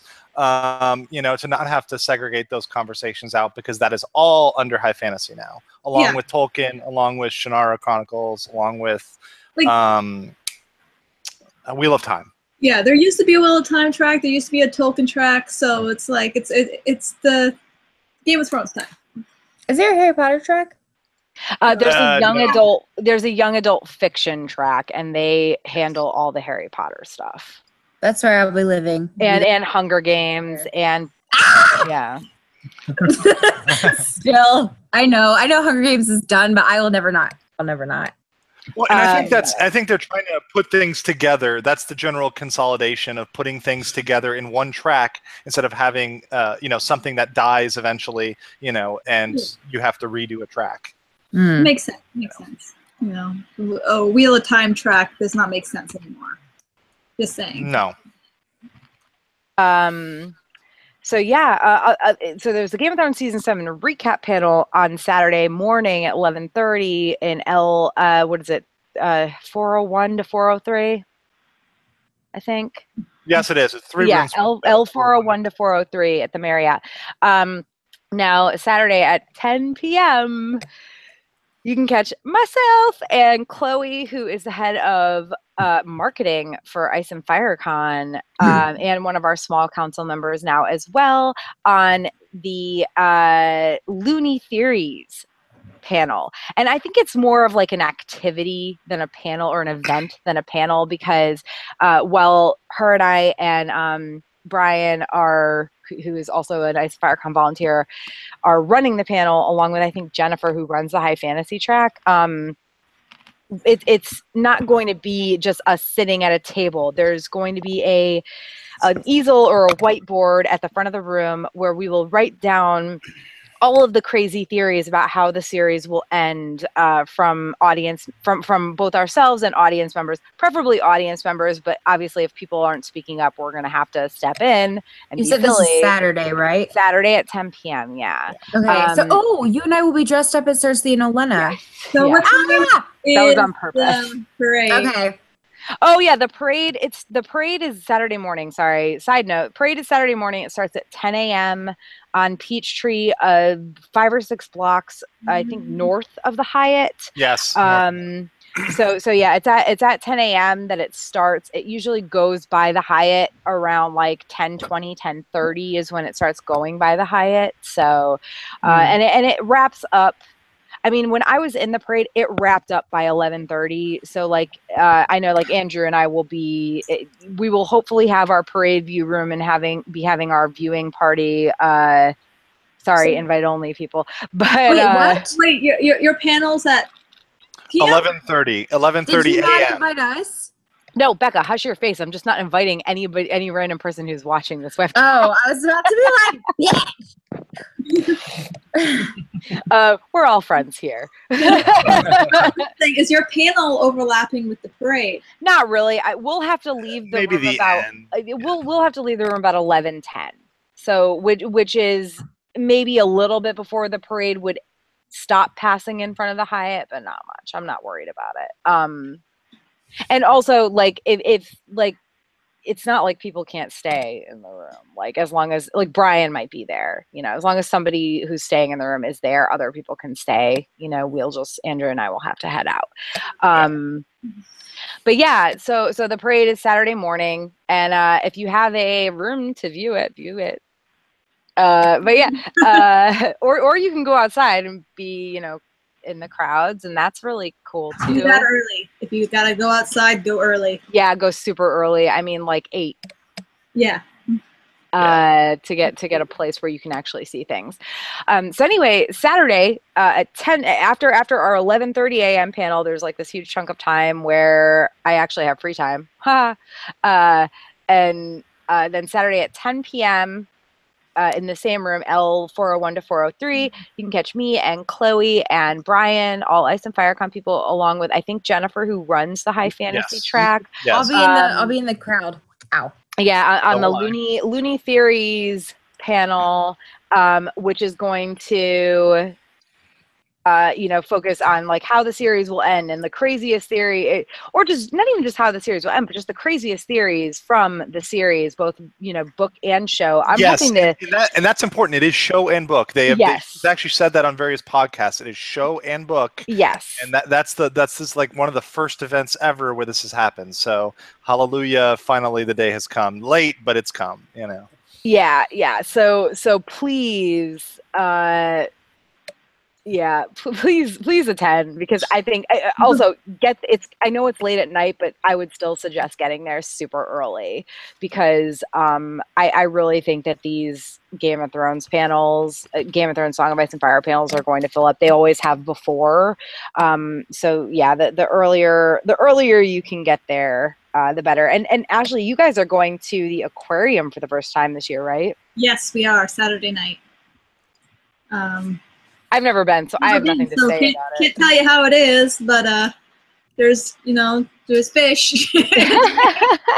we can do a post-con report on that. Yeah, that's just the reason to do a post-con report on that. I know VIP tickets have sold out. They sell out early every year. There's probably not going to be tickets. It's probably going to sell out before actually Saturday night. They always warn you. Yeah. Honestly, if you want to go to the aquarium and you haven't bought your ticket yet, buy your friggin' ticket. Don't be a jerk. Yeah. Starting last year, it is only Dragon Con attendees there, so you don't have to worry about normies taking up space. Yay! It's a big cosplay event too. Like if you have like some sort of fish themed cosplay, that's Fish Seaman. The place to go for it. And there's going to be competition this year. I'm not sure if I'm going to enter, but we might, because we're kind of in good costumes this year for it. So there's that. There is a bar, so of course you can get your drink on. I have heard that weapons are an issue, like props. So if you are planning on bringing props, check if they're allowed, because for Dragon Con or for the aquarium? For the aquarium. Oh. Yeah, Dragon Con, I mean, it's still generally a little bit Wild Westier than they most don't have a weapons check at Dragon Con, but if you're, any off-site events will have their own rules. So if you're doing any off-site events, make sure to check that before you just show up with a perfect replica airsoft gun with an orange tip. That doesn't always fly, even if it has an orange tip. So, definitely double check on that. All right, so that's Saturday. Sunday, I'm on a panel at 1 for the Apocalypse Rising track. So it's at the Westin. I got to be honest, I haven't looked at the exact room yet. I'm bad, but it's somewhere. It's in the main Apocalypse Rising rooms at the Westin, and it's Ladies' Guide to the Apocalypse. So we're going to be talking about generally like leading ladies in apocalyptic shows and books, which would be like Katniss and Clark from the 100 and some of the ladies from The Walking Dead, that type of thing. But we're also going to be talking about like fun tips about how to survive the apocalypse as a lady, and joking about personally, I'm excited to joke about how like these women in these movies and shows always look like totally like made up and perfect, even when they look dirty, they're perfect. Like, who the fuck has time to pluck their eyebrows during the apocalypse? Like, there's always big razors around. There'll always be a big razor. Yeah. So yeah, that's I think that's going to be a really fun panel, and I think that it could use some good like audience participation. So that's a plus. This is 1 o'clock. You said on Saturday. Sunday. And the Weston is not hard to get to. I know a lot of people complain about anything that's not in like the Holy Trinity, but it's like the Weston. I would rather walk to the Westin than the Hilton. Yeah. Because walking to the Hilton involves having to walk through the Marriott and then down the tunnel to the Hilton and then finding whatever the F you're going to at the Hilton. Like, and mind you, now that the Hilton's back escalators are gone, the traffic will be much worse through the Hilton. Yeah. In the past, the Hilton used to be nice, have a nice lobby where you didn't have to deal with the elevators if you wanted to get around it. Not anymore. You gotta wait for that elevator line. Mm-hmm. So that's Sunday at 1, and then Sunday at 3, Andrew and I are on Game of Masculinity, which is like a panel about toxic masculinity in Game of Thrones. I wanted to get on that panel. They wanted a guy. I honestly said I was a backup, and then I was like, "All right, I'll take this." But I'm glad I'm with Tara, so we can play off each other. Yeah, you hear us bitch all the time, so I know that you'll bring my spirit with you. I will summon the Ashley San spirit. You know, it'll be there. Yeah. Well, I mean, Ashley, just come to the panel because, like, I mean, I don't, none of these panels. The only panels I'm on that have specifically had a moderator named are the ones with Apocalypse Rising tracks. So like if there's no moderator named and nobody else wants to step up, I'll step up. And but I would hope that any other person who would step up would be like me, and that it's like, panelists, introduce yourself and kind of talk about things for a few minutes, but then you turn it over to the audience, because in fan panels, it's the audience and the questions that you get from them that really drive the best conversations. Yes. It's like with that topic, especially people like, oh, it's just feminazis talking about this shit. It's like, no, this affects the men too. Like, it's not masculinity. It harms them. There's so much to push that narrative as well, because poor Sam. Yes, poor Sam. And poor Renly, Yeah. So like, seriously, like, it doesn't matter if you're on the panel or not. Please come to the panel. And again, as with any Game of Thrones panels at Dragon Con, please get there early, y'all. Like, and when I say early, you don't have to line up an hour before, but I would honestly plan on being outside of the room 15 to 20 minutes before. There will be a line. There was last year and the year before, at least. So I would plan on that. So if a panel starts at 2:30, plan on being, outside the room in that general area by 2:15 and asking to make sure there's no line already formed. Late night panels, plan even longer. Make sure you get there an hour before for late night panels. I know that for the 100, the first year I went, it was a 45-minute wait. Well, and that was the actual. Oh, yeah, I'm talking about fan. Never mind. Sorry. Yeah. Fan panels are usually you don't have to actually go sit outside and wait for fan panels. But the last couple years, really, I think the last 3 years, there have been lines for Game of Thrones fan panels. There's not enough of them compared to the number of fans of the show, sadly. That's what it is. Yeah. I mean, fortunately, these were the former Tolkien rooms, so it is a bigger room than the American Sci-Fi Media, and it's 100% bigger than the Fantasy Lit, which had a lot of these panels before on the show side. So, it's like, I looked online, and if you look at the meeting like document on the Marriott website, the full theater or whatever seating, like the largest number of people you can fit in these rooms is less than the combined 3 rooms that high fantasy has is actually a lower square footage and lower number of seats than the American Sci-Fi Fantasy Media 2 rooms. I saw that as well, but just having gone to the Tolkien events and having seen how many people they put in there, it just doesn't feel like that's accurate. But I mean, I don't. I mean, we'll see this year what they, they get away with. So. Okay. Well, that's good to know. So that's Sunday at 2:30 in the afternoon. Game of Toxic Masculinity, and then I'm actually. Go ahead, Ashley. I was just saying it should be a really good debate. It's 2 and 2. It's 2 guys and 2 women, so it should be pretty even. Yeah, and it should be a good debate, and this is why I'm kind of hoping that whoever steps up to the plate in terms of being a moderator is like willing to control the crowd, because that can be an issue on some of these panels.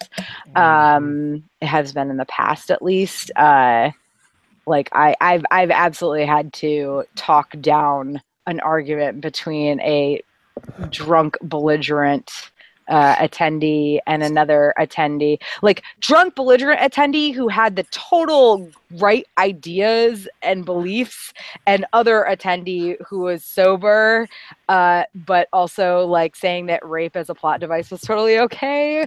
What the fuck? Yeah. So was I there? It was this was 2014. Oh my god, I was Game about of to be Thrones panel like in 2014. It was it was. Was this when Tyrion was a feminist? Yes, it was a Tyrion Sansa conversation, and I wasn't even the moderator of the panel that year, and I had to like I was like, no, we're not gonna do this. We're not gonna do this. No. People are, it's good to be passionate, just not confrontational. Don't be an asshole. Passionate about your fandom, but just know that there's a limit, and you got to turn it off at some point. Y'all, I just want you to know that my dog is so cute right now. We have a nice crotch. What? Oh, splendid. That's rude. The last time I was on a webcast, somebody called her a stupid fucking Mad Max dog. I lost. No, because I named her after the Splendid Aunt Garrett. From Mad Max. And honestly, she's, I don't know, because remember I want to call her Cheeto, Tara? Yeah. I was like, nope. Yeah. No, we love Splendid. She's the sweetest. Except for my dogs, who are better than every other. I will fight you. I will fight you. I'm drunk enough that I will fight you. Okay, so that's Sunday. Yes. No, I'm sorry. One more thing on Sunday. I'm on a panel at 5:30 Sunday evening for The Defenders, like Netflix, The Defenders, which just. How is that show? It's good. I liked it. It's not amazing. Yeah. It's a little too much Daredevil and a lot too much Iron Fist, and nowhere near enough Jessica Jones and Luke Cage. So like the marginalized characters, the woman and the black man, were still marginalized. So that wasn't great. But as a whole, like, it's an enjoyable 8 episodes. It's better. I think it's better than Daredevil season 2, and it's fucking way better than any part of Iron Fist, which is like just I had to like force myself to finish watching that. So my dad refuses to watch any of the Defenders characters. He said he watched Jessica Jones, and then he watched a bit of Daredevil, and he like refuses to watch Iron Fist. And my dad's basically Ron Swanson. For anybody who's watching, he's basically Ron Swanson, very conservative. But the only character that he really likes and he actually cares about is Luke Cage. And he's like, if he's not in the Defender series, I'm not gonna watch it. I was like, he's definitely in there. Don't worry. The main thing that the Defenders left me with is realizing that Jessica Jones is so much better than all the other series put together. Oh my god. Like, honestly, Jessica Jones is way by far the best. Daredevil season 1 and Luke Cage season 1 are about even. Luke Cage, I felt dragged after a while. Like, I enjoyed it. Yeah. Luke Cage and Daredevil season 2 suffer from the episode 8-ish to 10-ish doldrums, where they get really boring for a few episodes around that time. Like I personally prefer Luke Cage slightly over Daredevil season 1, just because I identify more with his character as like a super Hufflepuff.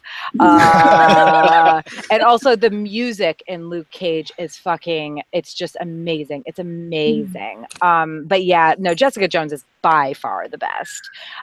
Iron Fist is fucking horrible, and like I started liking that series at first, but then it just kept going and going. This isn't a movie. I want off. Yeah, I didn't like it at all.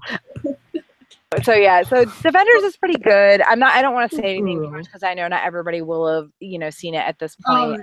But yeah, so 5:30 p.m. on Sunday with American Sci-Fi Fantasy Media. So it's going to be in like Marriott, 301, 302, the marquee level. I'm on their Defenders panel. And then Monday, are you on anything on Monday, Andrew? I don't seem at this point. I think I'm a backup for one, but at this point, I'm not confirmed on anything on Monday. Yeah, Monday. The only one I am 100% for sure on, I am on the 100 fan panel at 1 p.m. What? Yeah, so it's like a panel for fans of the 100. So I'm the moderator of that panel. It's at the Westin because it's with the Apocalypse Rising track. So that's the one panel that I'm like 100% for sure on. Today I got, or last night I got an email from Jennifer, who runs High Fantasy, about a King Killer Chronicles panel. I saw that may be happening at 11:30 a.m. Monday morning. So that's a pretty strong maybe. Like at this point, I think she has enough people to make it happen. We don't know what the theme is going to be. It's not going to be in the printed programs, and it's probably not even going to be in the app at this point. Because she had like a last minute cancellation or something. But how does one go about getting panels? Because I feel like a Blade itself panel is due. Like I haven't seen one, and that's a really big fantasy series. And I feel it anime? Blade itself? Or Blade? Oh, like Blade, like. Oh, Blade is an urban fantasy, I think. Blade is an urban fantasy. Yeah, there's some. Never mind. We're talking about the Joe Abercrombie? Yeah. Oh yeah. Yeah, like, is it books or anime? Like I don't know it. It's High Fantasy. Oh, it is. Okay. We're talking about Wesley Snipes, right? No. She's talking about another. I haven't read it.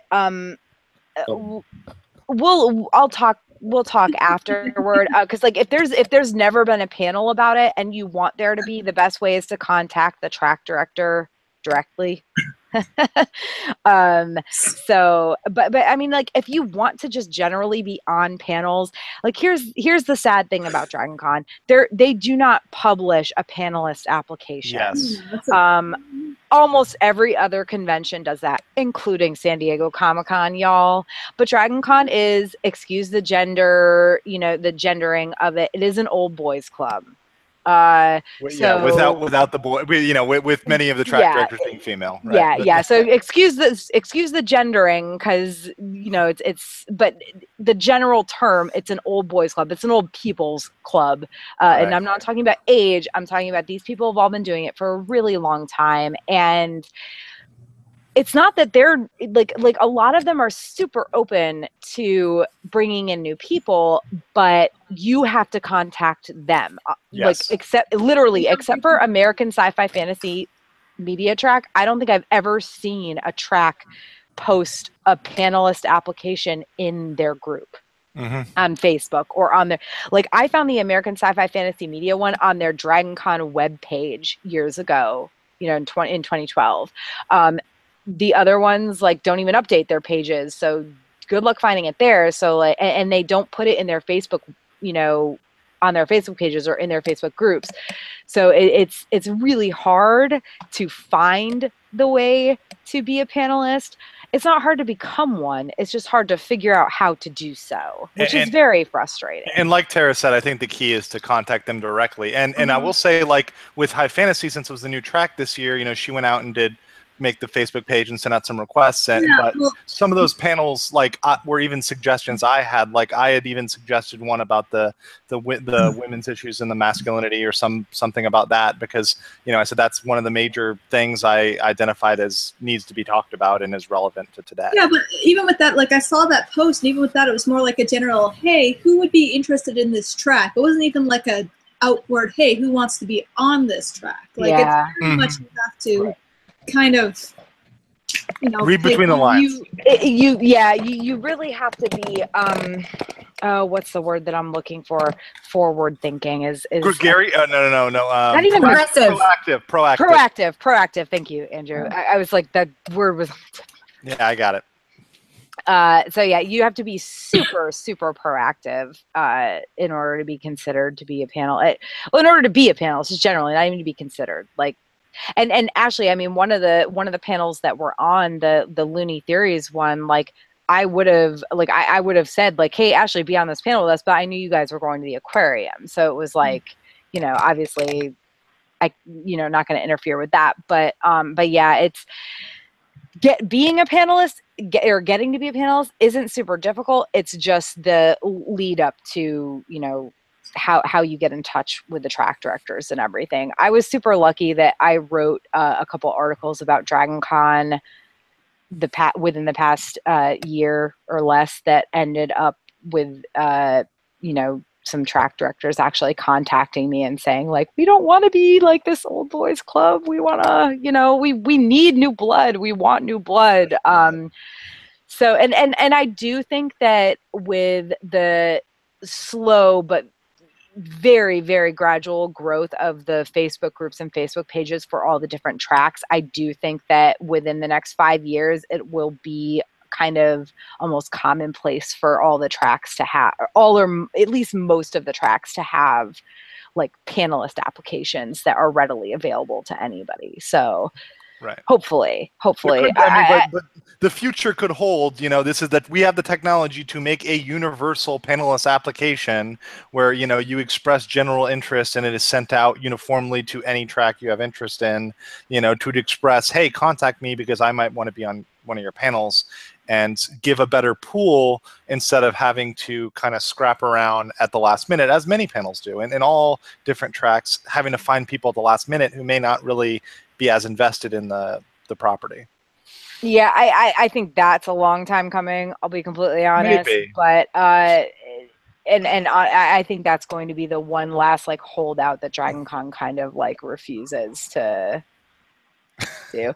But anyway, so next up, because I would say I would like to end this. I would like this to be definitely no more than 2 hours long. Cosplay. What do we think will be super popular this year? My list was Rick from Rick and Morty, specifically versions of Pickle Rick. I mean, how easy is it to just be a pickle? Yondu Poppins, which I've seen several of at other conventions. So I think that's going to be big. I think Suicide Squad Harley Quinn is still going to be up there. Lots of Glow.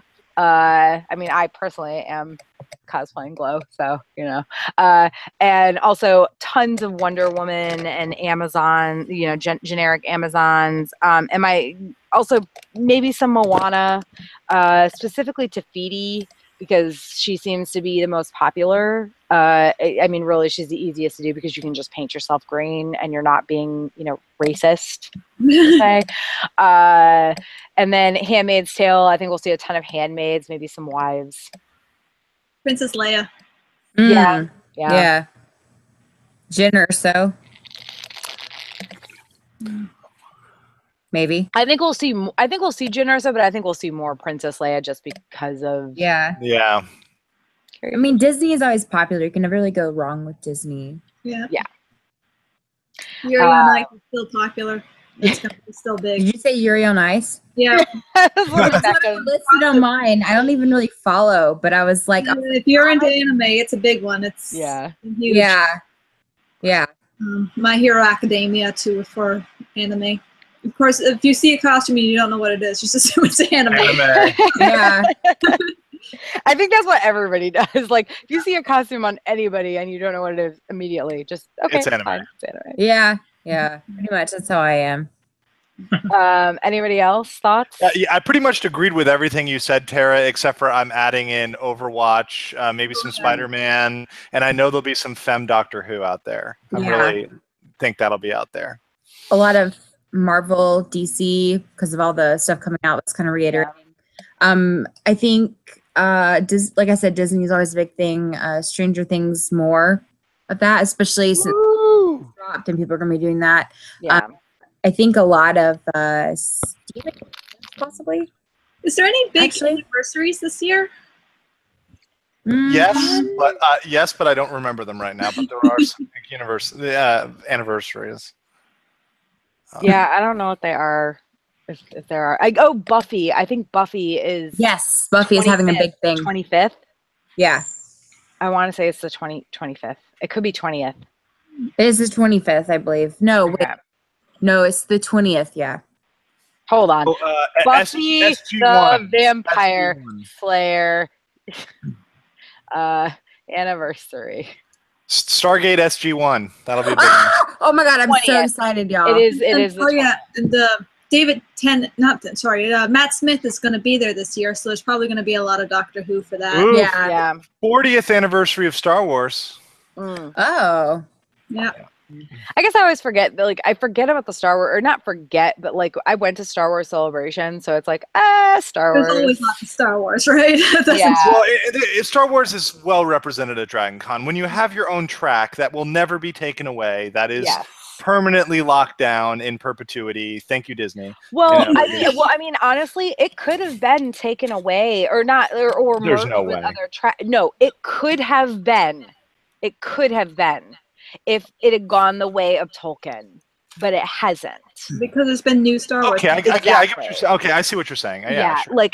And people, when I posted an article about the disappearance of the Tolkien track, Tolkien and Buffy or Whedonverse, and the Tolkien people were flipping out on me haven't you read his new books that came out? And it's new books.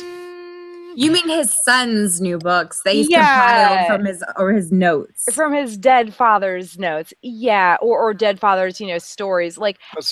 And that's fine. Yes, it is new material. But it's not new material in the sense that it's going to make movies and TV shows and yes. It's done. I don't know though. The Silmarillion though, they're talking about it. Oh God, I hope not. Until he dies, that will not be a thing. I mean, yeah. I think they tried to hold them off with the Hobbit movies because they were Silmarillion, yeah. And we were no. How about Hobbit instead? Sounds like a good idea. Because I read the Silmarillion when I was 12 or something, and my dad was like, "What are you doing?" I'm like, "I'm reading a book," and he was like, "No, you don't want to read that book." Speaking of other cosplays, the Death Note might be bigger. Yes, I'm very excited to see some Ryuks. I really am. Some Shinigamis. It's easy to cosplay if someone's just really wants an easy costume. Did you say Elle was? Yep, easy cosplay. Yeah. Actually, Nisa was one of my first cosplays because mine too. Pulled out my Hot Topic clothes and was ready. That's it. You're good to go. I'll have to show you. I'll have to show you mine sometime, Ashley, because that's wild. All right. So, not to be rude, but I'd like to wrap this up. What are we all cosplaying? Somebody go first. I can do it quick. And there's lots of Thrones on here. I got the Hef Snow. I got the Hef Snow in here doing Westworld for the panel, doing Stark Catchem. You get to pair up with Tara over there. Got something GOT, probably Littlefinger. Maybe something else. Party Jorah, another GOT, then Slytherin for the Yule Ball. All right, done. Okay, Becca. Okay. All right. So let's see here. Thursday, I'm doing Caesar Flickerman Bunny Hutch. I'm basically reprising from last year, except for reprising, whatever. Reprising. Glitter. What are you giggling at? Is it reprising or reprising? Reprising. Reprising. I don't know why I said reprising. I've been listening to a lot of Eddie Izzard, okay? So maybe that's why. So I have to actually get out my stuff. So doing Caesar Flickerman, I'm doing Ivy's Little Monster, Harley Quinn. I'm very excited. Tara and I are going to be doing that again together, but we've kind of made some upgrades, so I'm very excited about that. Including my shorts that finally fucking got here. Doing Star Wars Rebels Hera Girl Gang, so I'm going to be doing Hera Girl Gang. I'm doing Echo from the 100 on Saturday night. I'm going to be doing the Deal With It meme Elena, where she has the glasses. And I have a #1 grandma pimp cup that I'm going to be bringing with me. So if you're a job, find me. And then Sunday, I'm doing Battle Maleficent from the 2014 Angelina Jolie movie for the feminist icons. And then Sunday night, I'm doing Bellatrix for the U-Ball. I'm done. All right, Ashley. Yeah, I'm doing Joanna Bunny Hutch version from Hunger Games. Friday, we're just doing a generic mermaid group, so it's more just having fun with makeup. Friday night, secret costume, which may or may not happen depending on the mail situation. Oh, that's why you didn't answer me. Yeah.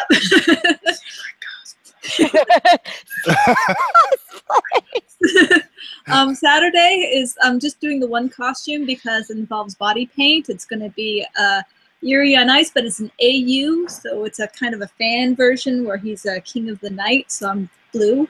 Ooh. If you're on Tumblr, you know what I'm talking about. Then Sunday, during the day, I'm probably doing Food Wars, which is an anime. And then Sunday night, I'm doing Rowena Ravenclaw for the Yule Ball. Yay! Go, Keith! You don't know. I don't remember. What are your cosplays, Keith? I'm like a prop for all of her cosplays except Sunday. That's the role of fiance. Yeah. He's cosplaying a fiance. He's cosplaying a cosplayer's fiance. So he's doing Jareth on Sunday for Yule Ball because Jareth totally went to Hogwarts, and that's yes. He'll get I more. have so many people who complimented me Can on his you Jareth. give him all of us combined? Can you give him like Slytherin accents? Ooh. We have the technology. Yeah, we need to give him Slytherin accents so that he is Jareth, but also like slightly Slytherin Jareth. Like, I have a head boy pin. That's gonna happen. Yeah. Is it a There we green go. head boy pin? Yeah, it's a Yes. Slytherin. Oh yes. Yeah. I'm only Slytherin. I don't delve in other technology. Oh, okay. I can get only behind that. Slytherin. I don't mix houses. You're. Wow, that's the most Slytherin thing I've ever heard. Yeah. Get him a Slytherin locket. Because actually, for Rowena, I'm wearing the diadem. So if you can get him a Slytherin locket, that works. Oh. You gotta find that. I'm sure we could Amazon Prime one of those. Of course. I'm gonna actually look it up. Hold on. Over to Universal. Yeah. All right. So for me, God, I have too many costumes, y'all. I'm doing a really like laid back, half-assed Liberty Bell from Glow for the pool on Thursday.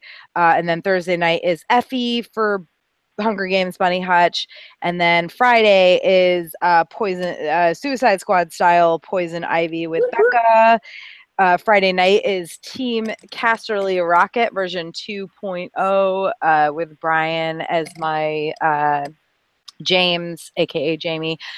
And Saturday, I've got a secret cosplay during the day, which like normally I would be like loose-lipped and reveal, but after what happened last year, where my secret cosplay, I like ended up doing a photo shoot with it 2 months before, and my creepy ex's girlfriend showed up as like a version of the same thing, like very, very similar version of the same thing. It was really fucking weird, y'all.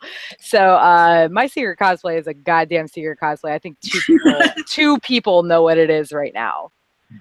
Becca's one of them. Keep your lips sealed. And then Saturday night, I'm Queen Bitch Cersei to go with Becca's Deal With It Olenna. And then Sunday, I'm doing Galaxy Quest. I guess Gwen during the day. My hair is too long and too blonde, but I don't give a shit. It's good enough. In that group? I love that movie. I don't even think it's a group. I think it's just Brian and I doing Gwen and Jason Nesmith. Oh, nice. We had a few people who were going to join us, and then they kind of got, roped into other things, whatever. That's why I didn't do it, because other people took all the spots. I'm just like, oh, I guess I won't do that.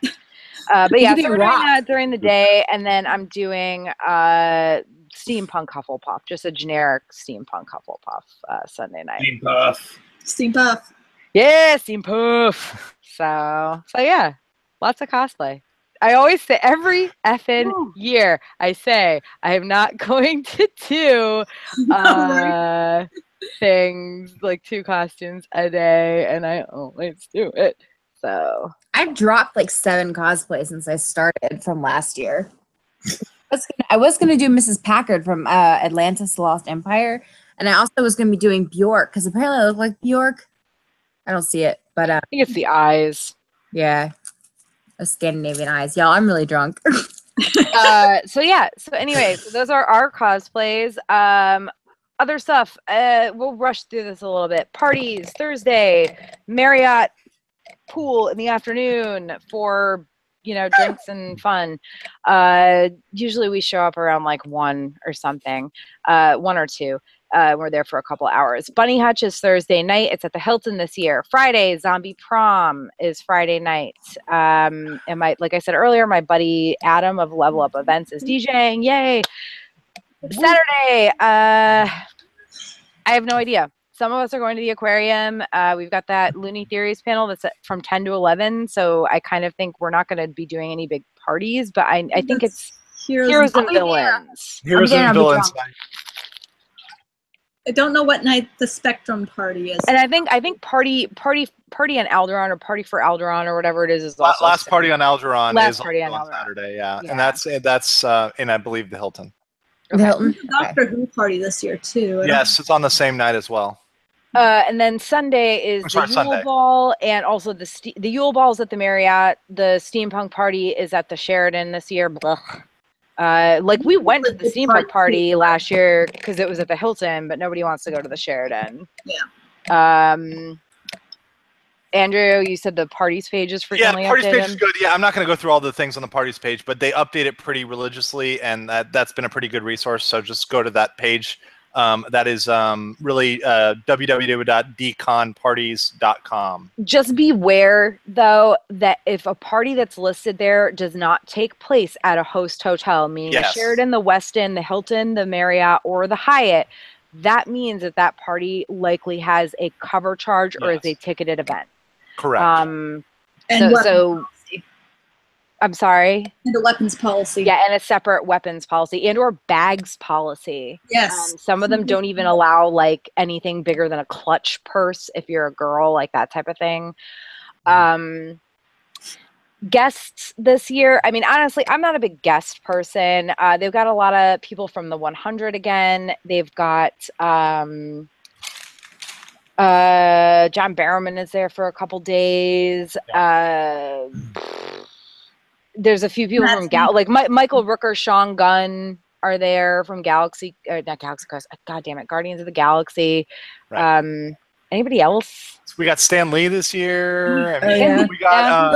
He'll be asleep by 7. Huh? Oh yeah, is Nathan Fillion there this year? Yes. Yes. Okay. Then Alton Brown on Sunday, Yeah. Richard Hartman, I'm so excited to get to see him again. Yes, Alton Brown is coming at 4 p.m. on September 3rd in the big Westin ballroom. I just want to Becca had to mention Richard Hartman. I just want to say honestly, guys, like this is a serious moment. I'm really, really sad that Richard Hatch is gone. He has been a Dragon Con staple for many, many years. A couple years ago, Brian and I joked with Becca and got her, a Richard Hatch signed picture because she's obsessed with Richard Harmon, and we kept calling him Dan Harmon and Richard Hatch and stuff like that. And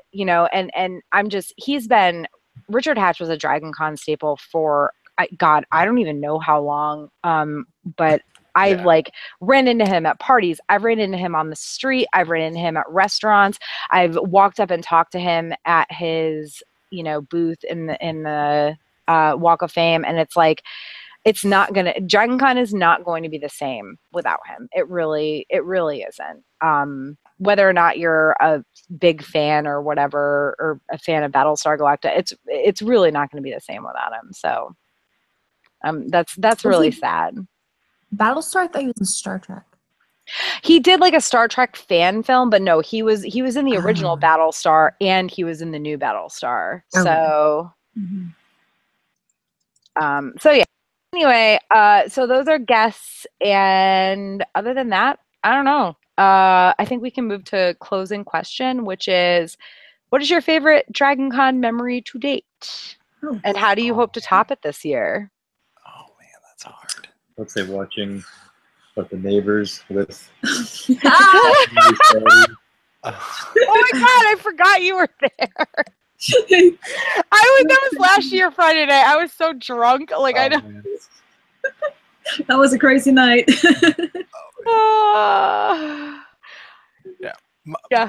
Mine was waiting in line for the late night puppet slam, getting drunk with guys who do Walking Dead, and they gave me spoilers for the next season, which was awesome because I really didn't care. Cool. And they were like we were sharing flasks. It was awesome. Like, and it was. When was great. That? This was actually last year. Yeah, it was really, really awesome. I kept the spoilers to myself because I do not pollute the environment, but they told me a bunch of the things they were doing to troll people and get people off the scent. It was really, really cool. That's cute. I have to say mine was my very first Dragon Con at the Mechanical Masquerade. There was this dude danced with me, kept trying to kiss me. He could not dance. He kept trying to kiss me, and he did that dip thing, and I just kept leaning back. He fell on the floor, and then this dashing gentleman came in and offered to dance with me, and it was a perfect gentleman. It was a great dancer, and it just, was like, there you go. That's how you ask a girl to dance. That was good. No, I'm trying to think now. I think probably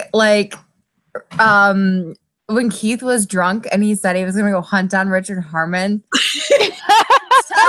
and tell him what I had said the night before when I was drunk. Lainey and Richard, if you're watching this, I'm so fucking sorry. But no, because I was like, I just wanted to push me down and put dirt in my mouth. And so Keith and RJ were zeroed in on finding Richard and telling him to put dirt in my mouth. And I was like, the whole time I was like, and then I was so worried that they're going to find him, and they came back. They came back and they were like, he wasn't there. And I was like, oh my God, thank goodness. I have a few more. And also running around the bar my first year with Danny Kay. I don't know if anybody knows her. She does Octavia. She was Danny. That night. Yeah, you know Danny. We all know Danny. I don't know if any random person watching. Anyway, but she had taken off her Octavia top because she got too hot, so she was just in her jacket, and she was really sad because they couldn't find any of the anybody who was also wearing 100 cosplays. So I went up to this one guy who was he was tall. And he looked a bit like Ricky Whittle, whatever the fuck his name is. And I was like, will you take a picture with her? And I was really drunk, so I kind of shouted. I was dressed up as Megan Trainor, I think. Yes. Yeah. And I was like, will you take a picture with her? And he was like, okay. And so that was fun. I hope this year, because last year was kind of not great. So I'm hoping that this year I'll be able to make some great memories. Also covering Nami in blue lipstick. That was fun. One thing? 4 more years. Yes. 4 more years. Yes. Honestly, it's really hard for me to pick one memory. Shit. I guess, my first year at Dragon Con, I got invited, or I posted that I was doing a book Cersei cosplay in the Game of Thrones, cosplay, the general Game of Thrones cosplay group. And this wonderful girl, Kayla, found me and was like, hey, we're doing a Game of Thrones photo shoot at Dragon Con. Will you be our Cersei? Yeah, Kelly.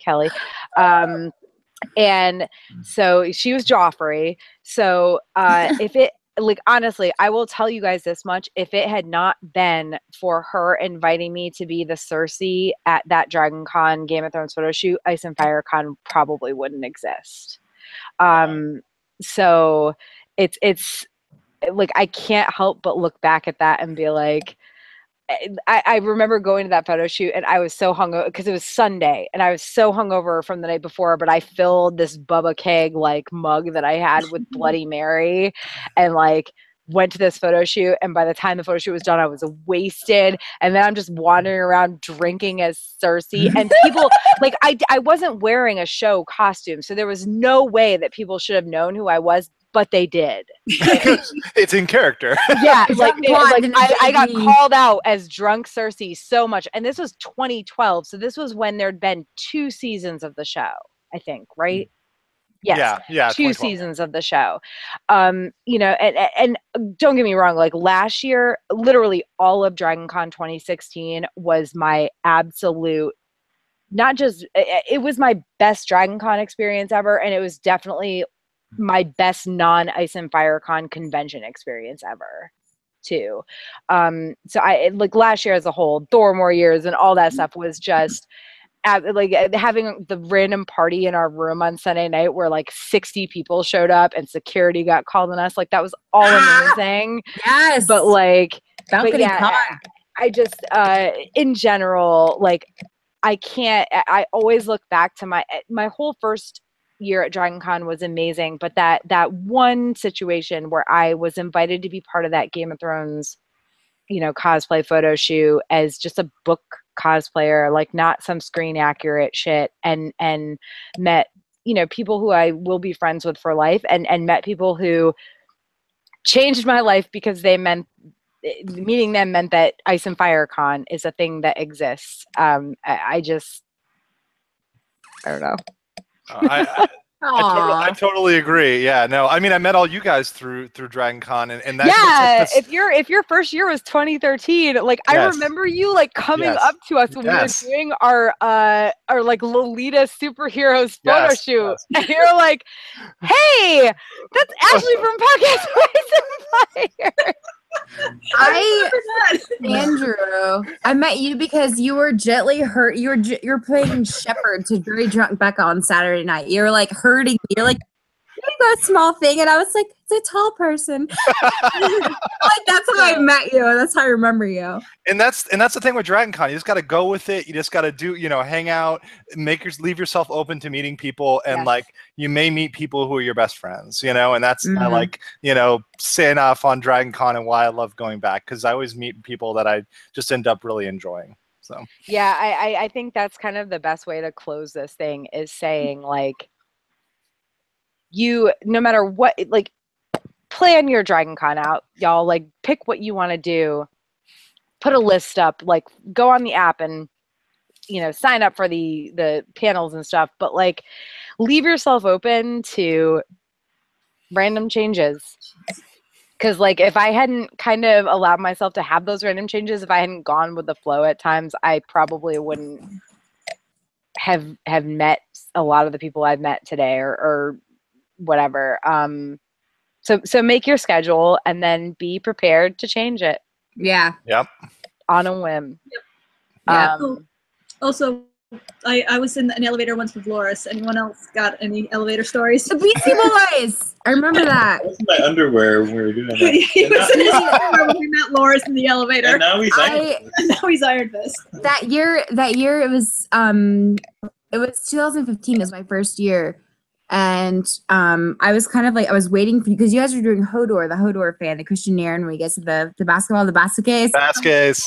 Nobody gives a shit about basketball, y'all. Anyway,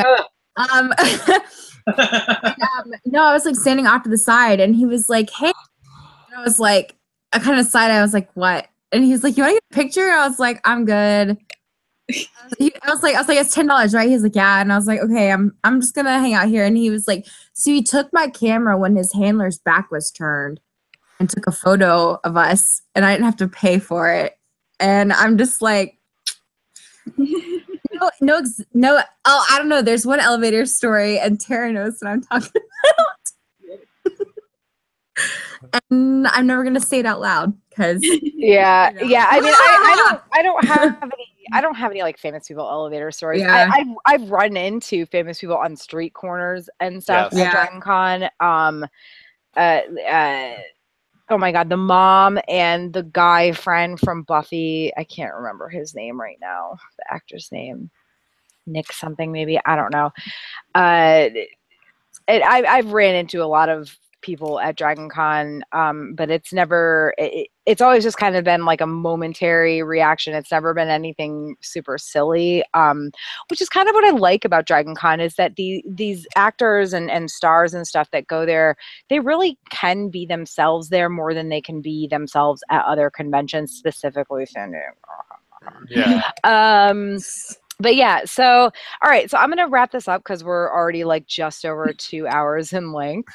But thank you all for being on the webcast, and thank you to anybody who has been listening or is going to listen in the future. And yeah, let us know if you have any comments or questions. You can tweet at me at a Geek Saga. You can tweet at Ashley at Ashley Cleggan, like Sandra Cleggan. And you can tweet at Becca at Starshine on Fire. And Andrew, you can't tweet at. No, don't tweet me. Just tweet. Go through Tara. Go through Tara. Yeah, just go through me and complain about Andrew. Just kidding. All right. So thank you guys so much. And yeah, have a great night. And hopefully we'll see you at Dragon Con in a couple weeks. If you see any of us, please say hi. We're all super friendly people. And as you can tell, we love to meet new friends. Because I'm pretty sure, other than me and Becca, none of us would know each other if it weren't for Dragon Con. Yep. Ashley and I are Ice and Fire. Conuga. Yeah, Ashley and I are Ice and Fire Con. Becca and Ashley are Conuga. But me and Andrew are Dragon Con. But Ashley and Andrew are Dragon Con. If you count Ice and Fire wouldn't happen without Dragon Con, you got the causal link. Exactly. All right, so have a great night. Thank you for listening, and have a great Dragon Con 2017. Bye. Bye.